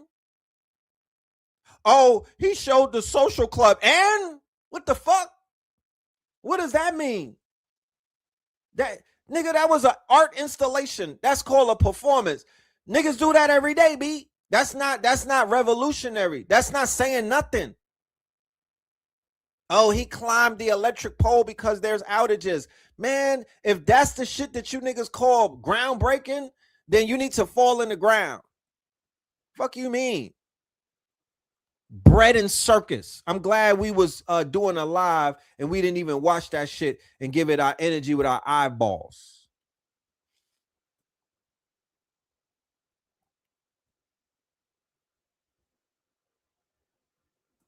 What are you talking about? What are you talking, Cosmic Blackie? The fuck are you talking about? Bad Bunny is a fan to the culture. Y'all are confusing fans for people that are taking your culture. Y'all are confusing fans for people that are taking your culture and doing whatever they want to do and turning it into their culture, and then give you a little shout out like, hey, thank you for your culture. But we finna take this shit and do something with it. You know what I mean? We finna turn it into whatever we want to turn it into, and remix it and twist it and turn it. Yeah. And give you some flattery at the end of the day. We're gonna have to be a little, you know. The Gulag concentration camps and intentional famines that martyr tens of millions. You know. I was just. Let me let my dude come in here and shake shit up a minute. Hold on. The same thing. We're not angry enough. So I'm just going to tell you the truth. This is something nobody is willing to admit. The system can withstand anger indefinitely. It doesn't flinch. It doesn't panic. It doesn't even listen to it, because anger is readable. It's predictable. It's one of its own renewable resources. You think your rage scares power? Rage is how power knows you're still inside the cage. Actually, let's stop being polite. Let's just stop being polite. Nothing is wrong with cultural exchange. We all jack each other's ideas. Where? Larry? Where are we jacking from? What are we jacking? What are you talking about? Who's jacking what? Pause. And what, you don't even know what cultural exchange is. What we jacking? But like I said, if I go into Latin America to learn salsa, before they teach me salsa, they have to tell me where it comes from. When I go to Cuba and we're going to learn the drums and whatnot, I would appreciate when we start the cultural exchange that you share with me where the fuck that shit come from, because that's not even, y'all adapted that. That's something that you received and whatnot. So what are you talking about with a cultural exchange? Where's the exchange? What do we get in return? Because the whole shit over there is ours anyway. So what are we talking about? Where's the exchange? Huh? There needs to be a currency exchange. What's the cultural exchange? I want to know. Not to say that there can't be none. I just want to know, what is the exchange? So we could be clear. If they're not talking, because my cultural exchange is, I want to go and teach them about the Moors, the Lemuria, the Atlanteans. I want to teach them about the Pleiades star system, the Orion star system. I want to teach them about Olmecan society. I want to teach them about the Mississippian mound builder society. I want to teach them that Montezuma was Mansa Musa. Things like that. That's the cultural exchange. And then we could fucking break dance afterwards. I want to teach them about the 100 plus black inventors from America who made peanut butter, stoplights, fucking elevators that they riding on, shit like that.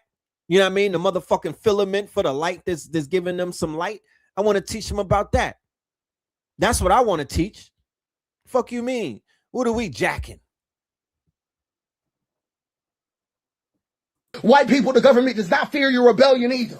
It sure doesn't. Not even a little. Your guns don't scare it. Your flags don't scare it. And your cosplay revolution doesn't even scare it. They already ran the numbers. They already know you can't outlast supply chains. You can't secede from insulin. You can't do it. You can't shoot your way into semiconductors, and you can't militia your way into legitimacy. So you can hold land, but you cannot hold civilization. Actually, let's give them everything. The national horror fantasy. White nationalist group seize land in the South. They get guns, militias, checkpoints, whatever they call freedom. This is the image that people use to scare themselves, but I'm going to tell you what actually happens. The system does not hope fragmentation comes. It is not a hope. It counts on it. Legitimacy does not erode. It detonates on contact. Insurance doesn't pull out. It disappears overnight. Trade locks its doors. Fuel never arrives. Medicine literally ceases to exist. Dialysis stops.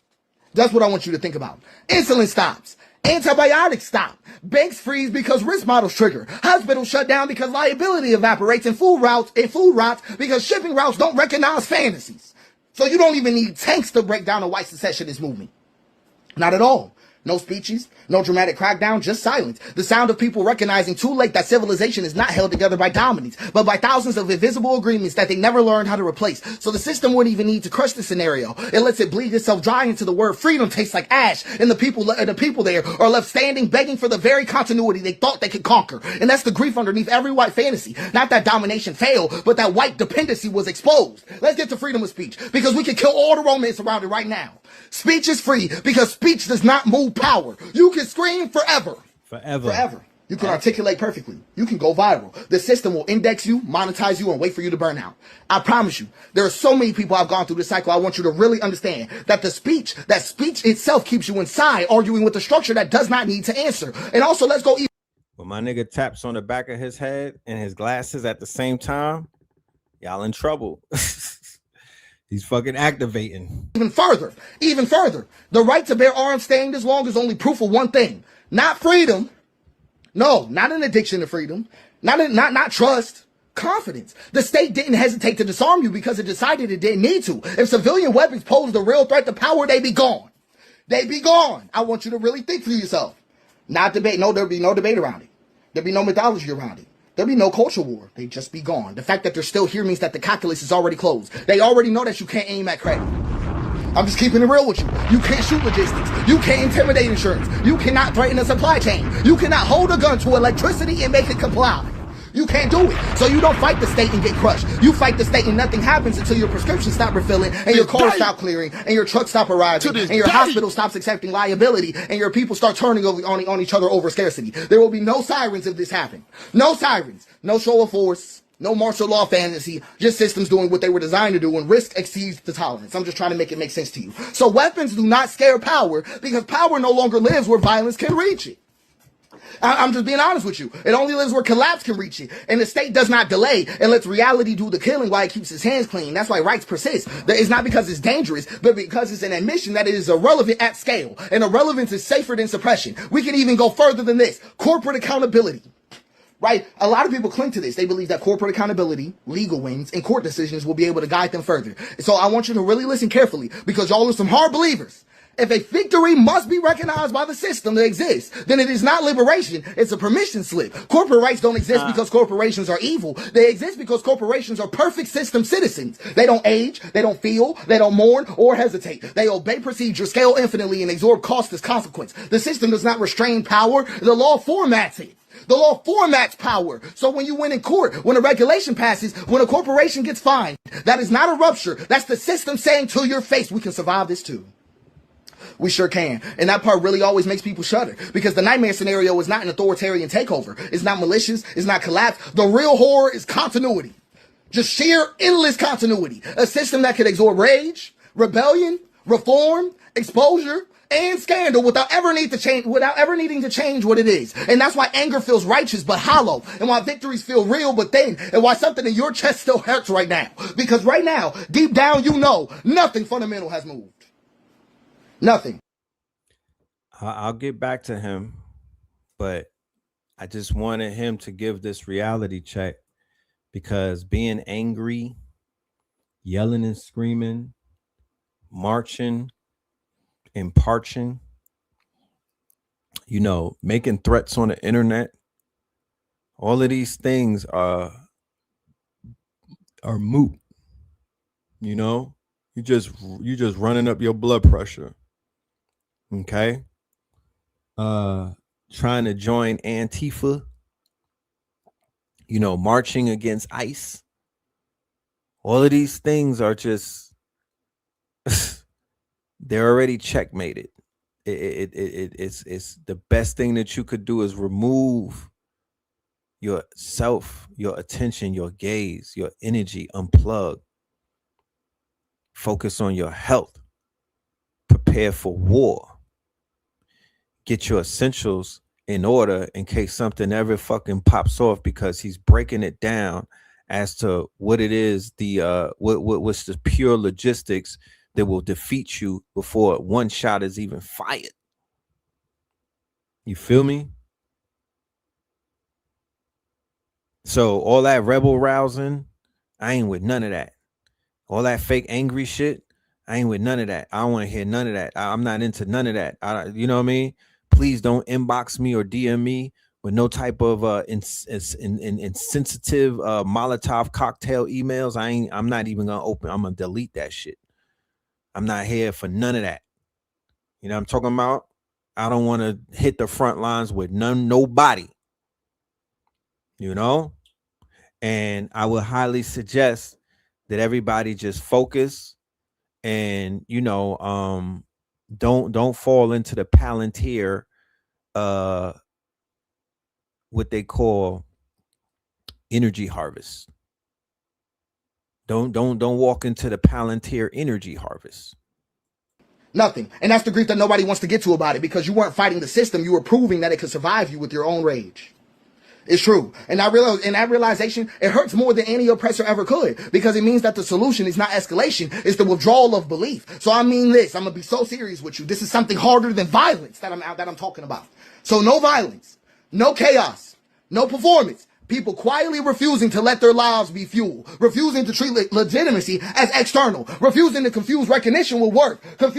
I just want you to understand, refusing to see the kingdom as external versus internal. You need to organize your being around. You need to organize your being around being instead of around institutions that only know how to manage bodies and reactions, because that's all they know how to do. So there's one thing that I need you to take with you. Do not ask me what to do here. I am going to tell you right now.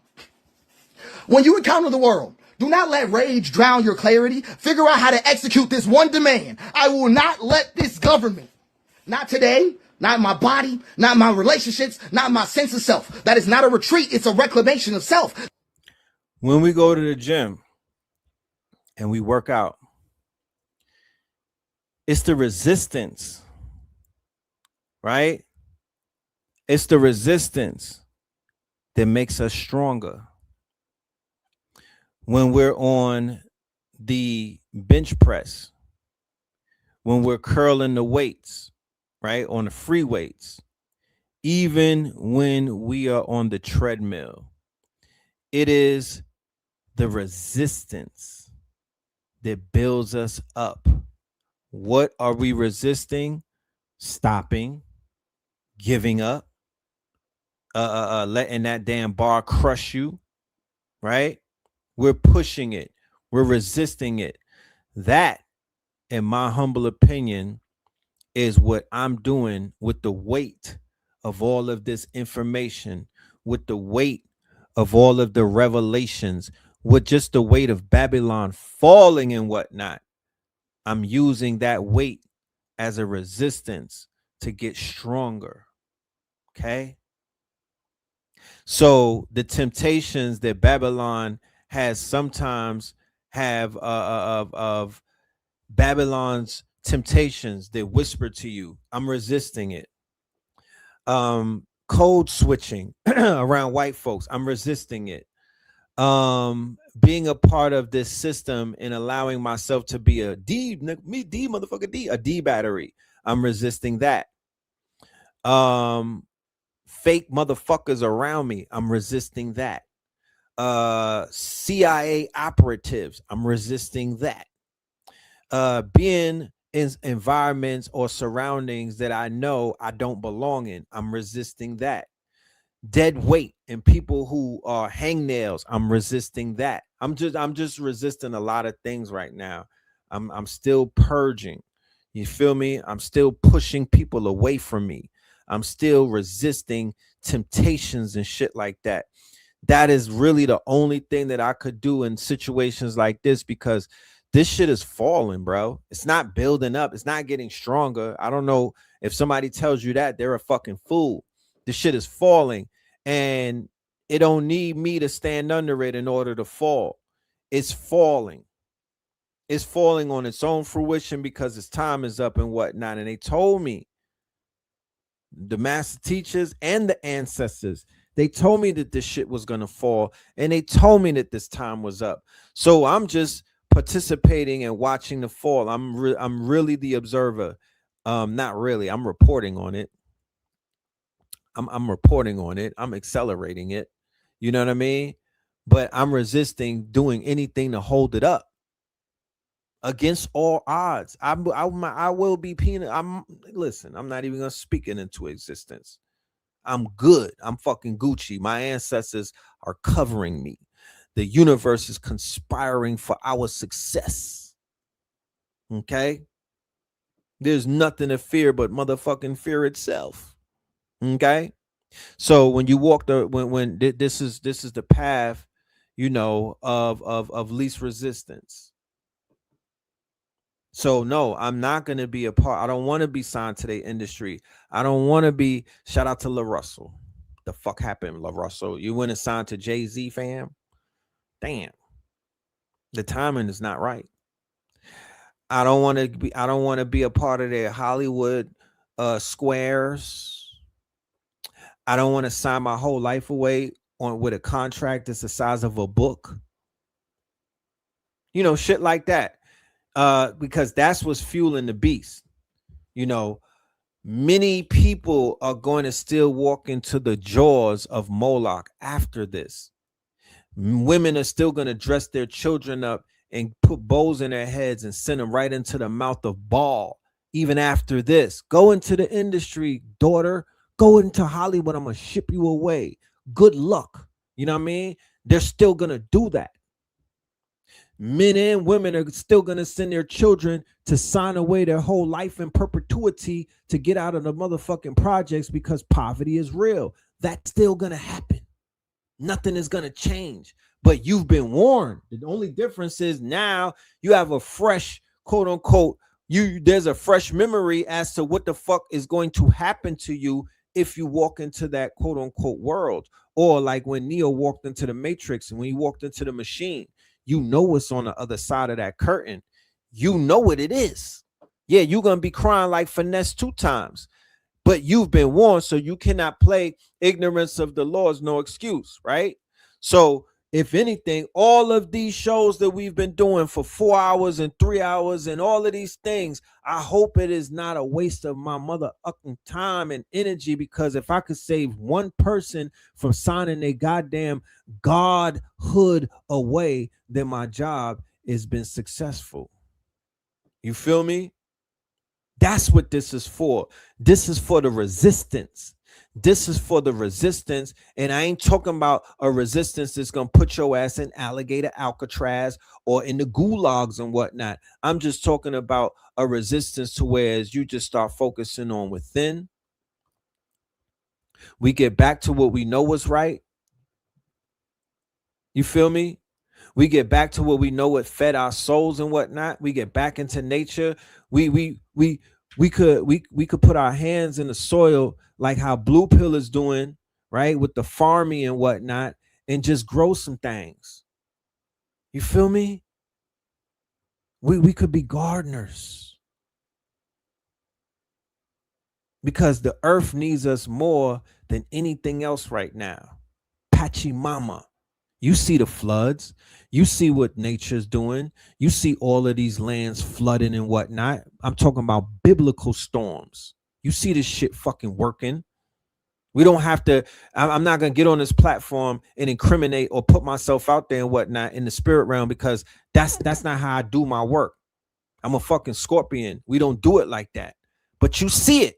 If you know what you're looking at, then you see it. So just keep doing what the fuck you doing. Stay true to yourself. When you stay true to yourself, because all is mental, this is your universe. When you realign and when you stay true to yourself and when you focus on healing and whatnot, this motherfucking world is going to heal. So I'm just saying, if this is not going to push you to healing, then we got to have another conversation, because we don't know what's going to happen. You know what I mean? But this should be enough signs to say, yeah, man, I got to work on some shit that I need to get through, because this is sinister when you fall into the sunken place. You know, now they turn the lights on to show you what's at the bottom of the barrel, what's at the bottom of these quote unquote dungeons and whatnot. They're just giving you a glimpse as to what will happen if your ass falls off the edge, right? What's waiting for you at the bottom of that den of vipers and whatnot. They got names now. They got names. They got faces. Okay? I'm just saying. That is the snap. That's the bone going back in where it always belonged, because it's a painful kind of hope. It is. It doesn't promise you any comfort. Violence promises you comfort. I want you to understand it. We need to return your life back to you instead of it being external. Because once enough people live from internal, not loudly, not violently, but coherently, the system doesn't fall in flames. It starves, and starvation is the only thing that was never meant to survive. So I need you to understand this one command. I will not let this govern me. You need to figure out the will to execute that. That's all it is. That's all I can tell you. So, hopefully this helped you understand the situation. It's been pissing me off so bad. Just what? Not even like, it's like the situation, the system been the same my whole life. But to talk about anger like it hasn't been processing anger throughout all of history. Like anger is just going to be the one to cut it. If anger was the thing to catch it, then I think slaves would have been free on day one. If anger was enough to stop it, then I don't think women would have ever been oppressed. I'm trying to keep your head centered, man. I just see it too much. Don't crash out. Don't go angry. Don't feel like I gotta give up. Like I'm not co-signing none of those messages. You know what I mean? All of that anger. And the announcement that I want to make is that this lecture, When in Rome, The Edge of Apocalypse, I'm pushing it back to the end of the month, ladies and gentlemen, to Sunday, February the 28th. Okay. We are pushing the lecture to the 28th. All right. I hope that I don't interrupt anybody's plans for the strong end, but I do have something that popped up, an emergency that I have to take care of this strong end, and I'm not going to be able to do the lecture. So we have to reschedule it to the end of the month. All right. So I'm just putting that out there. The When in Rome series that me and Blue have been doing for years now. Let me remind you of something, right? Let me just show you how we do this thing, how on time we are. Let me just share something with you, right? So we know that this ain't just some random shit that we just popped up with. Facebook reminded me, right? When in Rome 3 years ago, right? When the lightning struck the motherfucking Jesus, right? When in Rome, okay? 3, right? That was February the 13th, 2023. Okay. When in Rome, right? This is a series that we do in the beginning of this fiscal year. We do this like clockwork. This is our ritual. This is a part of our ritual and whatnot. Okay. We did it last year in New Orleans, right?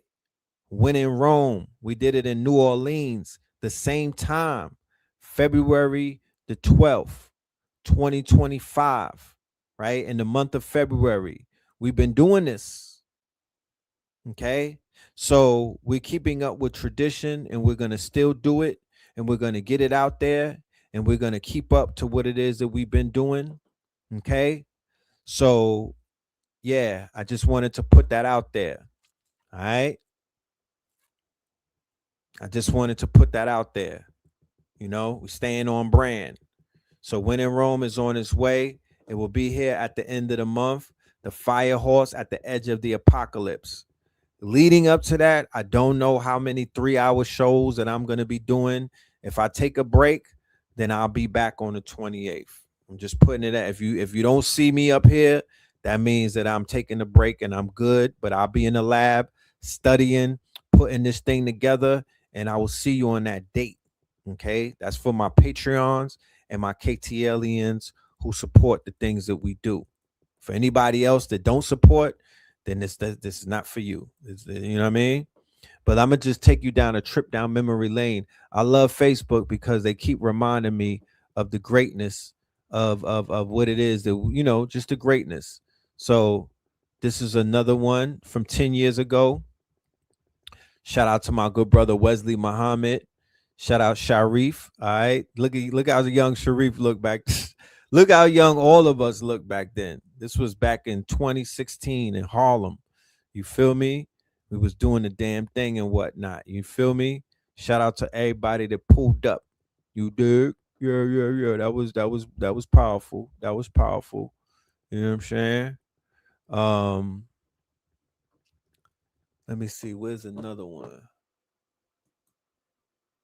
Another reminder, a little flashback and whatnot. Shout out to Facebook with the flashbacks. Okay. Matter of fact, let's go. Let's get a little clip from the one that we did last year. Let's just pull a little clip up from the When in Rome series and whatnot. Check this out.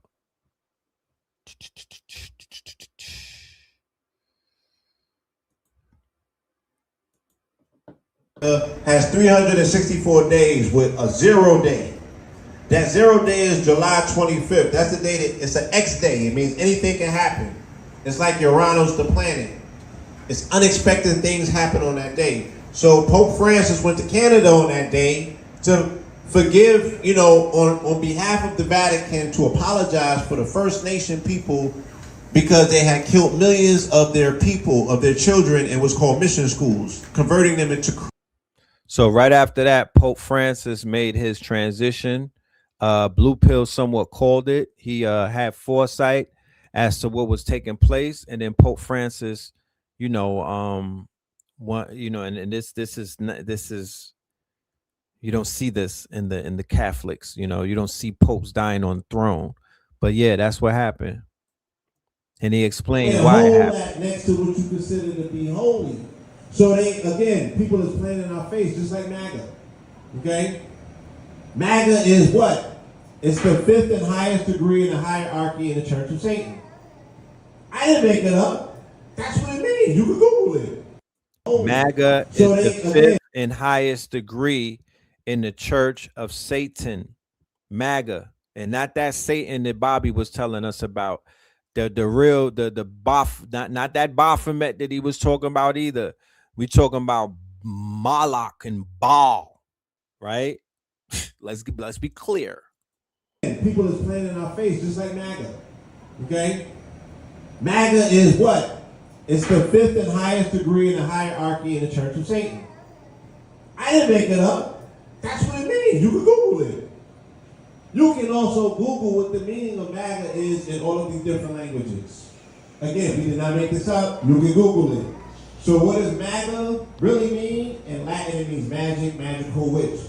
And it's So if they got everybody saying, you know, MAGA this, MAGA that, and all of that MAGA talk, and then somehow, some way, it feels like the world, right, is somewhat underneath a spell, right? Like there's a spell going on where people are willfully ignorant, people are somewhat under a spell, like they're just like brain dead. They're like something is going on, to whereas the average person is quote unquote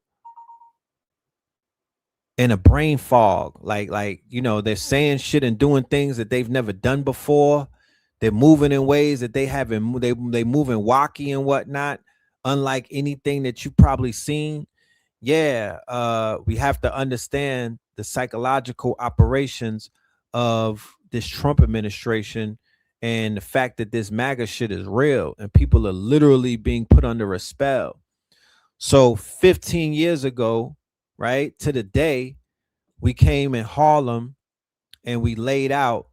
Oh, no, we went to Philadelphia, as a matter of fact, and we laid out a monumental presentation, okay, 2015, right? So we've been standing on this shit in February, where we teaching the shit that we teaching right now about the things that we teaching that are in the news right now, because everything that you see going on, even with Epstein, in the way that he was talking about Islam in his quote unquote emails, he was acknowledging the age-long discrepancy that they have with the Moors and whatnot, or what they would call the Muslims or the Muslims and shit like that. You feel me? So we were covering all of this, going all the way back into 2015, right? We the people versus the Christian Crusader inquisitors of the unholy Roman Empire, right? So we were talking about the Moors in antiquity, the rise of Islam in the Iberian Peninsula, the contribution of the Moors, the Dark Ages, the Age of Enlightenment, the Age of Discovery, the Reconquista of Europe, the scourge of Christendom, the fall of the Visigoths, the Ostrogoths, and the Vandals, the most important wars / battles fought between 711 and 1492. These are wars that they don't teach you in school. They don't talk about these wars, but these wars were wild significant. The 4 major Moorish dynasties, the Hebrew and Moorish influence in Europe, the Hebrew and Moorish fall in Europe, the mass capitulation of Moors and Jews, the 700 plus reign of the Inquisition, the rise of the Jesuits, the rise of the Freemasons, the rise of the Illuminati, the papal bulls that destroyed the world, the popes who declared world war, the rise of racism and white supremacy, in that order. In that order, because they don't precede each other. Okay, they don't precede each other. This shit is a motherfucking timeline, right? These are timelines that we're looking at. Okay, cause and effect. You people lose one war, and that leads to losing other wars. You lose one thing, you're gonna lose more things. Okay. Then the next day, because I was doing the 2-for-1, the next day in Philadelphia at Black and Nobel, we did the evolution will be digitized. This is when nobody in the community was talking about anything fucking digital. I didn't know none of you niggas. Nobody was talking this shit. And I was getting heavy pushback. Super pushback. People was like, nah, they want to hear about the Kemet on trial and the Moors and the Hebrews and I'm like, good. I'm gonna teach history, but I'm also gonna teach the future. I'm gonna keep well balanced. I want to come back to reality. I want to come back to the now. I don't want to stay in history. I don't want to stay in the past. Now, when you look at some of the people who decided that they just wanted to stay in the past, something happened and they got stuck in the past. Because when you talk to them now about the now, or yo, what's going on now? They either they're nowhere to be found. Yo, where's this milk cartons all over Harlem? Where's this person at? I don't know. Niggas is in the 1400s fighting their way out the Inquisition. Right? So what was we teaching? The pros and the cons of technology, because it's two sides to every coin. It's not just a pro thing. It's not just a pro thing. It's a pro and a con. It's a positive and a negative. You feel me? We were speaking on that. The history of modern day technology, the history of algorithms, giving ourselves credit, the history of binary codes, going into Robert E. Glass, going into West Africa, breaking that shit down, computer language versus your language, definitions of entrepreneur. Niggas didn't even know how to spell entrepreneur. Nobody was talking about entrepreneurism, technopreneur, serial entrepreneur, infopreneurs, startups, accelerators, incubators, workspace versus 9 to 5, startup communities, social entrepreneurship, venture capitalism, angel investment, Silicon Valley versus Silicon Alley. How many people have ever heard about Silicon Alley? That's in New York City. That's when they had Foursquare and what's that other one? They had all of these things building up in Manhattan, but when they wanted to make it like Silicon Valley, peer-to-peer economy, network economy, social networking, network marketing, affiliate marketing, internet marketing. Huh? Damn near 10, that was more than 10 years ago. You know? More than 10 years ago. So these things have been in this community and people have benefited from it. Businesses and all type of lives have changed. Businesses have launched all type of shit, brands, products. You welcome. You welcome. Motherfuckers will spit on your name and try to tear your ass down. But if you do that, please speak of the contributions as well. Talk about this. Talk about how you got fed when nobody was feeding your ass. Talk about that part. Talk about niggas pulling you up out of poverty. Talk about that first. Shout out to Soul Messiah. Shout out to Sarok. Shout out to the Ghetto Shaman. This is a name that's not mentioned enough. This brother was wild instrumental in launching the careers of a whole bunch of people music-wise. He was the producer behind Batman Mafia, A.A. Rashid's first mixtape that got him out there. He believed in me and Blue, flew us to Atlanta and helped work on the KTL mixtape back in 2009. When I didn't even believe in myself like that. You know what I'm talking about? I didn't even know I had it. And he saw something and he believed in us. You know, it didn't just start there. He was in New York getting, because it's not easy to get the greatness out of a person. You gotta be patient with people, but you also gotta speak life into them, and you have to show them what you see in them, not just talking about it. He would just press record and put the beat on and be like, go in. You feel me? I wasn't no fucking rapper, nigga. I was a teacher. I was teaching. And back then, this is 09. I'm still trying to get my feet in the ground for teaching. But I'm an artist, always been, always will be. So the poetry was there, the bars was there. I just didn't have the confidence to put it on wax. And the brother Mac Truck Turner was before, Turtle Gang, Shaman. There was a few people that was responsible for that. Yeah, shout out to Black and Nobel, Hakeem. You know what I mean? The brother, he was the mayor of Philly when we was out there. The mayor of Philly when we was out there. Held it down from day one. Always been a stand-up brother from day uno, right? Was holding down big business and whatnot in Philadelphia. Had people's books. You know what I'm talking about? Had people's all kind of things. He was carrying DVDs. He was carrying books. He was carrying albums, mixtapes, you name it. Shout out to this brother. I believe he's on Main Street now. Black and Nobel. just taking y'all a little bit down. It's Thursday, so you know, throwback Thursdays, memory lane and whatnot. Memory lane. Okay.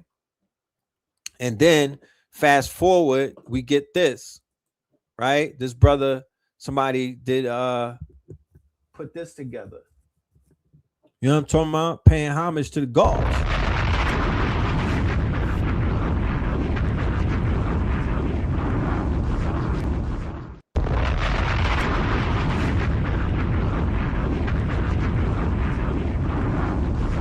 know how good that feels? To have somebody put art together, put art together.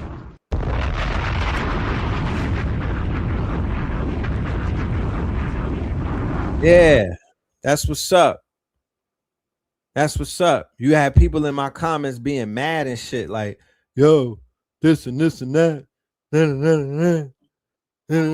Trying to critique the teachers and whatnot when it's like, nah, nigga, why don't you, why you mad because nobody want to draw you? You mad because nobody want to highlight you? You know what I mean? Don't start throwing dirt on other teachers' names and whatnot. Stand on your business. You know what I mean? Get recognized from your work. I know that it creates jealousy and envy and all type of weird attributes and the girl come out of niggas. But nah, man. Salute to the artists who put this together. You had somebody in my, oh, that's AI. And nigga, what the fuck?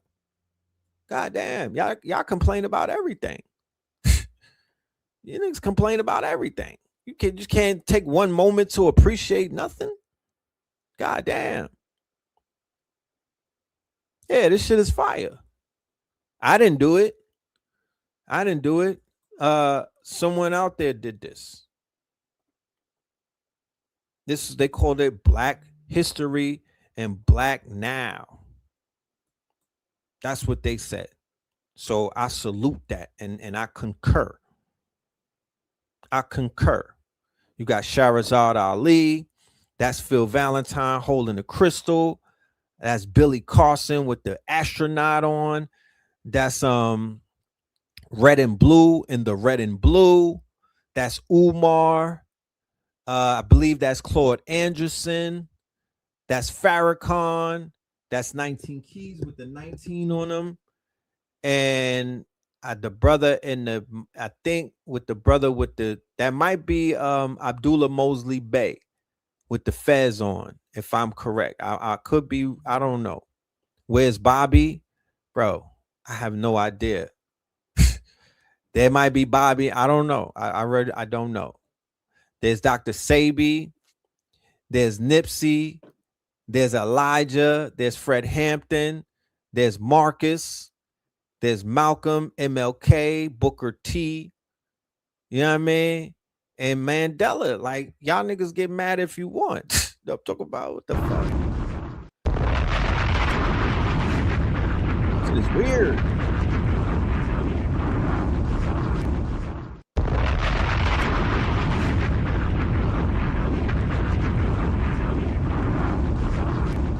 And the brother who did it, Neo Carter, he said that he has more coming. You feel me? And I will make sure when I inbox him, I give him some names that I feel that he should be putting on the next poster. But I will never control how a man thinks, especially when they're in their creative mind, because I don't manage him. If I was his manager, it'd be different. But I'm not managing nobody's pen game. I'm not going to manage how somebody decides that they want to big up somebody. You know what I mean? Because y'all be surprised who influences who. Like, some people get influenced by these teachers and whatnot. And, you know, they might not deal with the controversy. They might, you know, they might be like, look, this person woke me up, saved my life, got me on the right path, and I'm paying homage. What you gonna say about that? What I gotta say about that? What you feel like? You think I'm gonna step in the way of that? You think I'm gonna try to stop that? You think I'm gonna pour salt on somebody if someone is bigging them up? I can't do that. You know, I wouldn't do that. So salute to the brother for paying, for saluting his teachers, the people that he sees as Black history. And yeah, we're gonna keep it moving. Every time I do, there's a bunch of dudes in my... I've been saying for years that the Call of Duty games are basically a US government psyop. And every time I do, there's a bunch of dudes in my comments like, it's not that deep, bro. Just let people have fun, bro. But now we have leaked emails between the creators of Call of Duty and one Jeffrey Epstein. And in these emails, the president of Activision says, I am all for indoctrinating kids, before Epstein goes on to tell him that he should start filling his games with microtransactions, which they did that very same year. And people are now saying, oh my goodness, all of the conspiracies are coming true. But this wasn't hidden. I've been trying to tell you guys this. The US State Department and intelligence agencies have been heavily involved with the creation of these games from the beginning. And that's because they are a very powerful tool for indoctrinating children. So remember when Dr. Neely Fuller talked about all of the quote unquote 9 different categories that this quote unquote white supremacy, as he coins it, how it exists or where it exists. Remember that? So they've infiltrated these different, what you would call niches, or they've infiltrated into all of these different quote unquote genres. And they've planted their seeds and they've planted their operatives and they've used their money and their influence, right, to buy themselves, to buy themselves in. Okay. The 9 areas of people activity, right? It's real because you have the 7 hills when it comes to the evangelicals and whatnot. They have a similar type of thing that they call the 7 hills that they infiltrate, right? So for his students and for Dr. Francis Cress Welson's students out there, I am looking forward to y'all to continue to carry on their works, to keep their works alive, to add on to their works without diluting it and whatnot, to turn their works into some type of study courses and curriculums and documentaries or docuseries. Yeah, the people would definitely benefit from that. Their own president said himself. A lot of people, and especially kids, don't ever really take the time to deeply study geopolitics. So a lot of their ideas about the world are absorbed passively through the entertainment media. In these games, the basic message is that America good and all of America's enemies bad. You can bury your head in the sand and ignore that if you want, but that just makes you easier to control. It makes you more of a sheep. Most of these games aren't even good anyways. Why don't you play something that's actually fun like The Witcher 3? I'm an RPG guy. I've never been a fan of these first-person shooters. So yeah, they're in the Jeffrey was in the video game world. He was in the gamer world amongst the gamers. Okay. Yeah. Let's go. There's reality that we experience and there's reality that we hear about. And so much of the reality that's been force-fed to us for the entirety of our lives has been nothing more than social engineering and psychological warfare. I think this is hard for people to kind of comprehend, but as the collective consciousness is trying to process all of this information contained within the files, is trying to process what's happening in this country and the world at large, it's important to understand that most of what we know has been a carefully curated narrative that's basically brainwashed all of us into believing we live in a world that we never really lived in. You know, the depravity and the inhumanity detailed in these files is actually nothing new, not to our culture, not to most cultures. When I think of slavery, when I think of Native American genocide, when I think of the things that have been ongoing in this society, living parallel to the psyop of American exceptionalism, it all begins to make sense, that we simply don't know what we don't know. And the human mind thinks in narratives. And we've been given a narrative that's been spoon-fed to us by a ruling class that has transcended generations, it's transcended nations, it's transcended cultures. And when I think really about what we're reading in the files, it's the global deep state. Right, it's one component of what Sarah Kendzior has been talking about for a long time, this kind of transnational global crime syndicate that's been operating behind the scenes. Jeffrey, we call it the rat line. We call it the rat line. George Webb is an investigator that I had the opportunity of tapping into a very long time ago. We talking like 2012. And he was using that word, the rat line, and it turned into what they call the deep state. But he broke it down and he was explaining the rat line to he used to have graphs, details. He had a blog and whatnot. This is early YouTube days before the censorship. Epstein seems to be a nexus between the technology, politics, finance, all of these different sectors of society that have been shaping world events forever. And so it's important to kind of understand that what's happening is the collective consciousness is being kind of fucked with a little bit, right? That we're seeing through a lot of the distortions and a lot of the illusions that have organized our understanding of reality. So, be easy on yourself, because the individual consciousness, the individual mind is being overloaded. They're flooding the zone with all of this stuff. It's not just the abuse of what's contained within the files. It's the way it's being released. It's this feeling of helplessness, this feeling of a lack of accountability. But one of the distortions that we're cutting through is that these systems of power have been designed to protect the powerful, not hold them accountable. And this is what we're trying to change. So what he's speaking about, this helplessness and all of that, he got to speak for himself.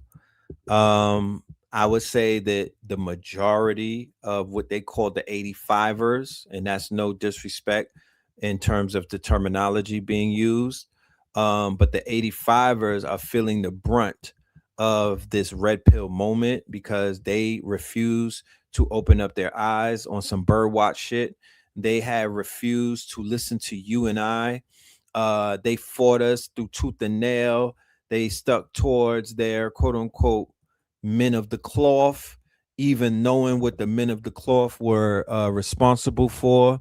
You don't have to be, even in elementary school, they teach you that the men of the cloth was responsible for genocide and all of the ills of this planet and shit like that. So yeah, the 85ers are getting their wake-up call. The people who've been screaming from the mountaintop, the people who actually gathered on the mountaintop and whatnot. Yeah, we would, the next time we gather on the mountaintop, let's gather on the mountaintop and never leave that mountaintop. Or let's gather on the mountaintop, get ourselves on a coach bus or a sprinter and go to some land that we collectively purchased. That's the next move in lieu of what the fuck is going on, because this is the chessboard and moves are being made and whatnot. So the $1 million question is, what moves are we making to counter the moves that these people are making? Because I don't want to exist in a society amongst these people, these brain dead fucking zombies and all of their quote unquote handlers. Okay. So nothing is stopping us from meeting on a goddamn mountaintop with some motherfucking deeds in our hands and a few $1,000s in our bags or our book bags and our purses and our goddamn pockets and whatnot, going on 40 acres that we all purchased, and we got the deed and nobody could come and scare us. We got blickies, we got security, we got private military contractors working with us, we got drones. And we could go somewhere, set up some goddamn tents, some hammocks, or some prefab homes, some tiny homes, whatever it is, nothing should be stopping us. I was in South America. Them people are living in cinder block homes with 10 roofs and they're chilling. Okay? Out the fucking way, chilling, riding motorbikes up and down a fucking mountain. You dig? With the babies on the motorbikes. What's our excuse? I've come to believe to be true, and that the number one problem facing humanity is actually pathological narcissism. That all of humanity, all of human systems, all of human behavior is rooted in human pathology.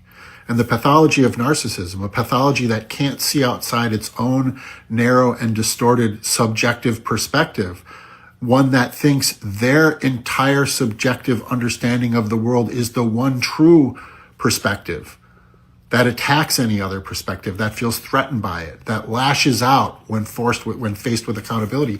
This is the problem. We have narcissistic individuals upholding narcissistic structures. So if anybody's dealt with narcissists in their lives, gaslighters, manipulators, to look for justice, to look for solutions, to look for, I don't know what you're gonna find. It's very difficult to hold a rat in the corner. You can't necessarily corner a rat. They'll bite their way through. Scorpions kill themselves when they're cornered. Like, you're not gonna get what you want by trying. You can't shame these people into feeling bad. They're narcissists. They're literally feeding off of tears. They're literally feeding off of people's anxiety and them lashing out. That is a fuel for them. Their energy harvesting. Henceforth, while we do these shows and we're not out here screaming and yelling and we're not in the chat emoting and things of that nature. We're doing a precision autopsy. Okay? The body has fallen. This is an autopsy. All we're doing is showing you where it got killed. Where did it get hit? That's it. No emotions. We're not putting no type of energy into this shit. We're observing the body, the great fall. This is an autopsy, ladies and gentlemen. You know what I mean? And the justice that we're looking for, oh, believe you me, it's coming. They gonna get their day. But this whole situation should be a mirror for people that are even sliding down a narcissistic slope. You might live amongst narcissists. The children are turning into narcissists because of TikTok, social media, and them fucking phones and whatnot. So this should be a wake-up call to pull back. If you're slipping down the slope, to pull back, to get us out of this motherfucking slope, because the sunken place, you might not be able to crawl back up from it. Nobody is going to judge you. Society, this president, this administration has, like Blue Pill explains, whoever sits in the Oval Office, that energy, that frequency kind of envelopes the whole goddamn nation. So because we sat through these Trump presidencies and whatnot, and we giggled and we chuckled when he was doing his narcissistic 1-2 and whatnot, sometimes that affects us mentally, but it is time where we can snap the fuck out of it. So this is an awareness campaign. You feel me? Because this narcissistic pathology shit is real. Okay. So we don't want to fall into that. And all of these structures and these individuals are in collapse. And to understand narcissism is to understand that narcissistic collapse makes the narcissist more dangerous, not less dangerous. A friend of mine recently said, accountability is annihilation to a narcissist. And when faced with annihilation, right, the annihilation of their grandiose false self, which makes them look into the emptiness at their core, they will tear the entire fucking world down before facing that emptiness. There is no accountability for people like this. It's impossible to get them to take responsibility because their entire pathology, their entire psychological structure is modeled so that they cannot look inward. They do not have a sense of self to hold responsibility, to hold their emotions, to hold anything. Everything about them must be displaced. Everything truly about them, about their truly empty core, about their true lack of self, has to be displaced onto the people around them. This is why they say every accusation is a confession. It's pathological. It's compulsive. It looks like strategy. It's not. It is a pathology. And so we have to really understand the danger we're in right now. This doesn't mean letting them off the hook. It doesn't mean minimizing like the reality of what we're dealing with. It's that we're dealing with a mass psychological problem. And the way that Donald Trump's narcissism, right, has infected our culture, it has enabled and elevated the cultural narcissism that was already there in nationalism, in colonialism, in racism. It has unleashed this malignant form of narcissism on all of us. And we have to begin understanding this and continue speaking the truth, continue calling it out, right? And continue fucking laughing at these fucking weirdos. Like, what the fuck did we just watch with Pam Bondi? She is a fucking monstrous human being. Tell him, Jim. God damn it. Tell him. So yeah, I'm gonna leave it on that note. You know, I'm gonna leave it on that note. I think the we've made our case. You know, we presented our evidence. You know, for anybody that's still running around and holding up Donald Trump, right? Give him that sticker right there. Okay, give him that sticker right there. There's no way to justify somebody's name who is in the files damn near thousands upon thousands of times. I don't want to hear it. I'm not even, I don't even have the patience to hear no shit like that. Get that Bad Bunny shit out of here. Pack that shit the fuck up. I don't want to hear about that. I don't want to hear nothing about that. I don't want to hear about Lady Gaga or Ricky Martin. I don't want to hear nothing about none of these people, y'all. You know what I mean? The era of worshiping celebrities is over. Look at fucking Tony Yayo and Uncle Murder with Ja Rule on a plane. Pure nigga shit. Embarrassments. You know what I'm talking about? Embarrassments. And we're going to deal with this the next show. Not today, the next time around. We're going to talk about the Unabomber, and how this nigga was bombing motherfucking pedophiles and whatnot. And they went ahead and turned him into a villain. But the Unabomber was chasing down pedos, right? So once again, the white rage that you niggas is the only thing that I'm looking for, because somebody said in my comments before, yo, the PDFs, they killed a bunch of good people trying to expose them like Anthony Bourdain. Well, nigga, y'all white people listen to King Von. Y'all know what the fuck, y'all know how to spin the block. You didn't love him that much. You could miss me with all of that stupid ass shit. I'm not here for the trauma bondy. You didn't love him that much. You didn't spin the block. So if PDFs are out here knocking people off and you niggas ain't knocking them off, then miss me with all of that fake ass. What are you talking about? What do you mean? Like, what do you mean? Like, what the fuck? You know what to do. Nigga, they knocking yours off. You supposed to even the score. Okay? Bro. We both listen to Chief Keef together. We know what it is. So cut the bullshit out. We're not going for it. No way. We are not going for it. If y'all niggas is not going to go ahead and ride out, then have a fucking seat. With that being said, we're going to end this one with the Prince 10-year anniversary of Scorpion King. Look out for that vinyl. Look out for new music. Peace, love, and light. Y'all stay dangerous. Remember, we are rescheduling this event to the 28th. So y'all got time to get your tickets, and we're going to let this shit marinate. I promise you the whole world is probably going to be different by the end of this motherfucking month. You know what I'm talking about? We waiting for that fire horse to come in. That's what it is. We waiting for that fire horse to arrive. Then we really finna cook. All right? Red and blue, purple like Prince. Peace, love, and light. Bro, he's the master of his masters. I can do business with you, right? Master's talking to a master, not a master talking to a slave, a sovereign. I'ma license you to my materials. You don't own my materials anymore. But I'ma take the big chunk over here to the homie. That's why I have no issue with people calling him a master mason. You damn right, he's the master of his catalog. He's the master of his words. He's the master of his archive. You feel me? He's the master of the ceremony. Very few artists have been able to achieve this, but the ones that have, we've seen a demise. I'm a 100%. 100. Red and blue, purple like Prince. Red and blue, purple the Benz. Change up the circle of friends. The Netheroo circle the twins. 75 ever since. 70 wives in the Benz. Red and blue, purple like Prince. Red and blue, purple like Prince. Red and blue, purple like Prince. Red and blue, purple like Prince. Red and blue, purple like Prince. We feeling the urge, feeling the purge. Buzzers electric, we feeling the surge. Feeling the words, killing the birds with immunity. Pillars of unity.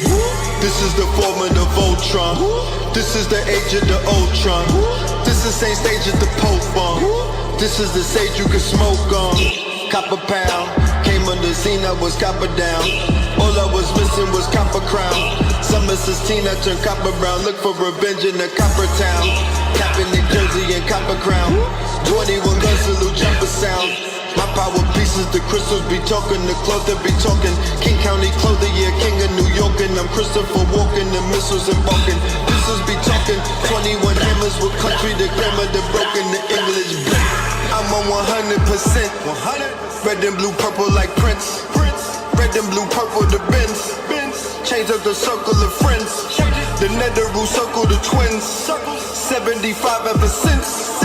70 wives in the Benz. Red and blue, purple like Prince. Red and blue, purple like Prince. Red and blue, purple like Prince. Red and blue, purple like Prince. Red and blue, purple like Prince. Charges of federal, orders incredible. Markers indelible, sparkers immeasurable. Sparking the medical, parkers on pedestal. Sharks for that revenue, hawks for what's settable. Heart full of vegetables, art at the festivals. Heart no cholesterol, sharp on those episodes. I'm on 100%. I like when summer begins. I need my hundreds and tens. I need 100%. Go independent like Prince. I'm on 100%. I like when summer begins. I need my hundreds and tens. I need 100%. I like when summer begins. Whoa.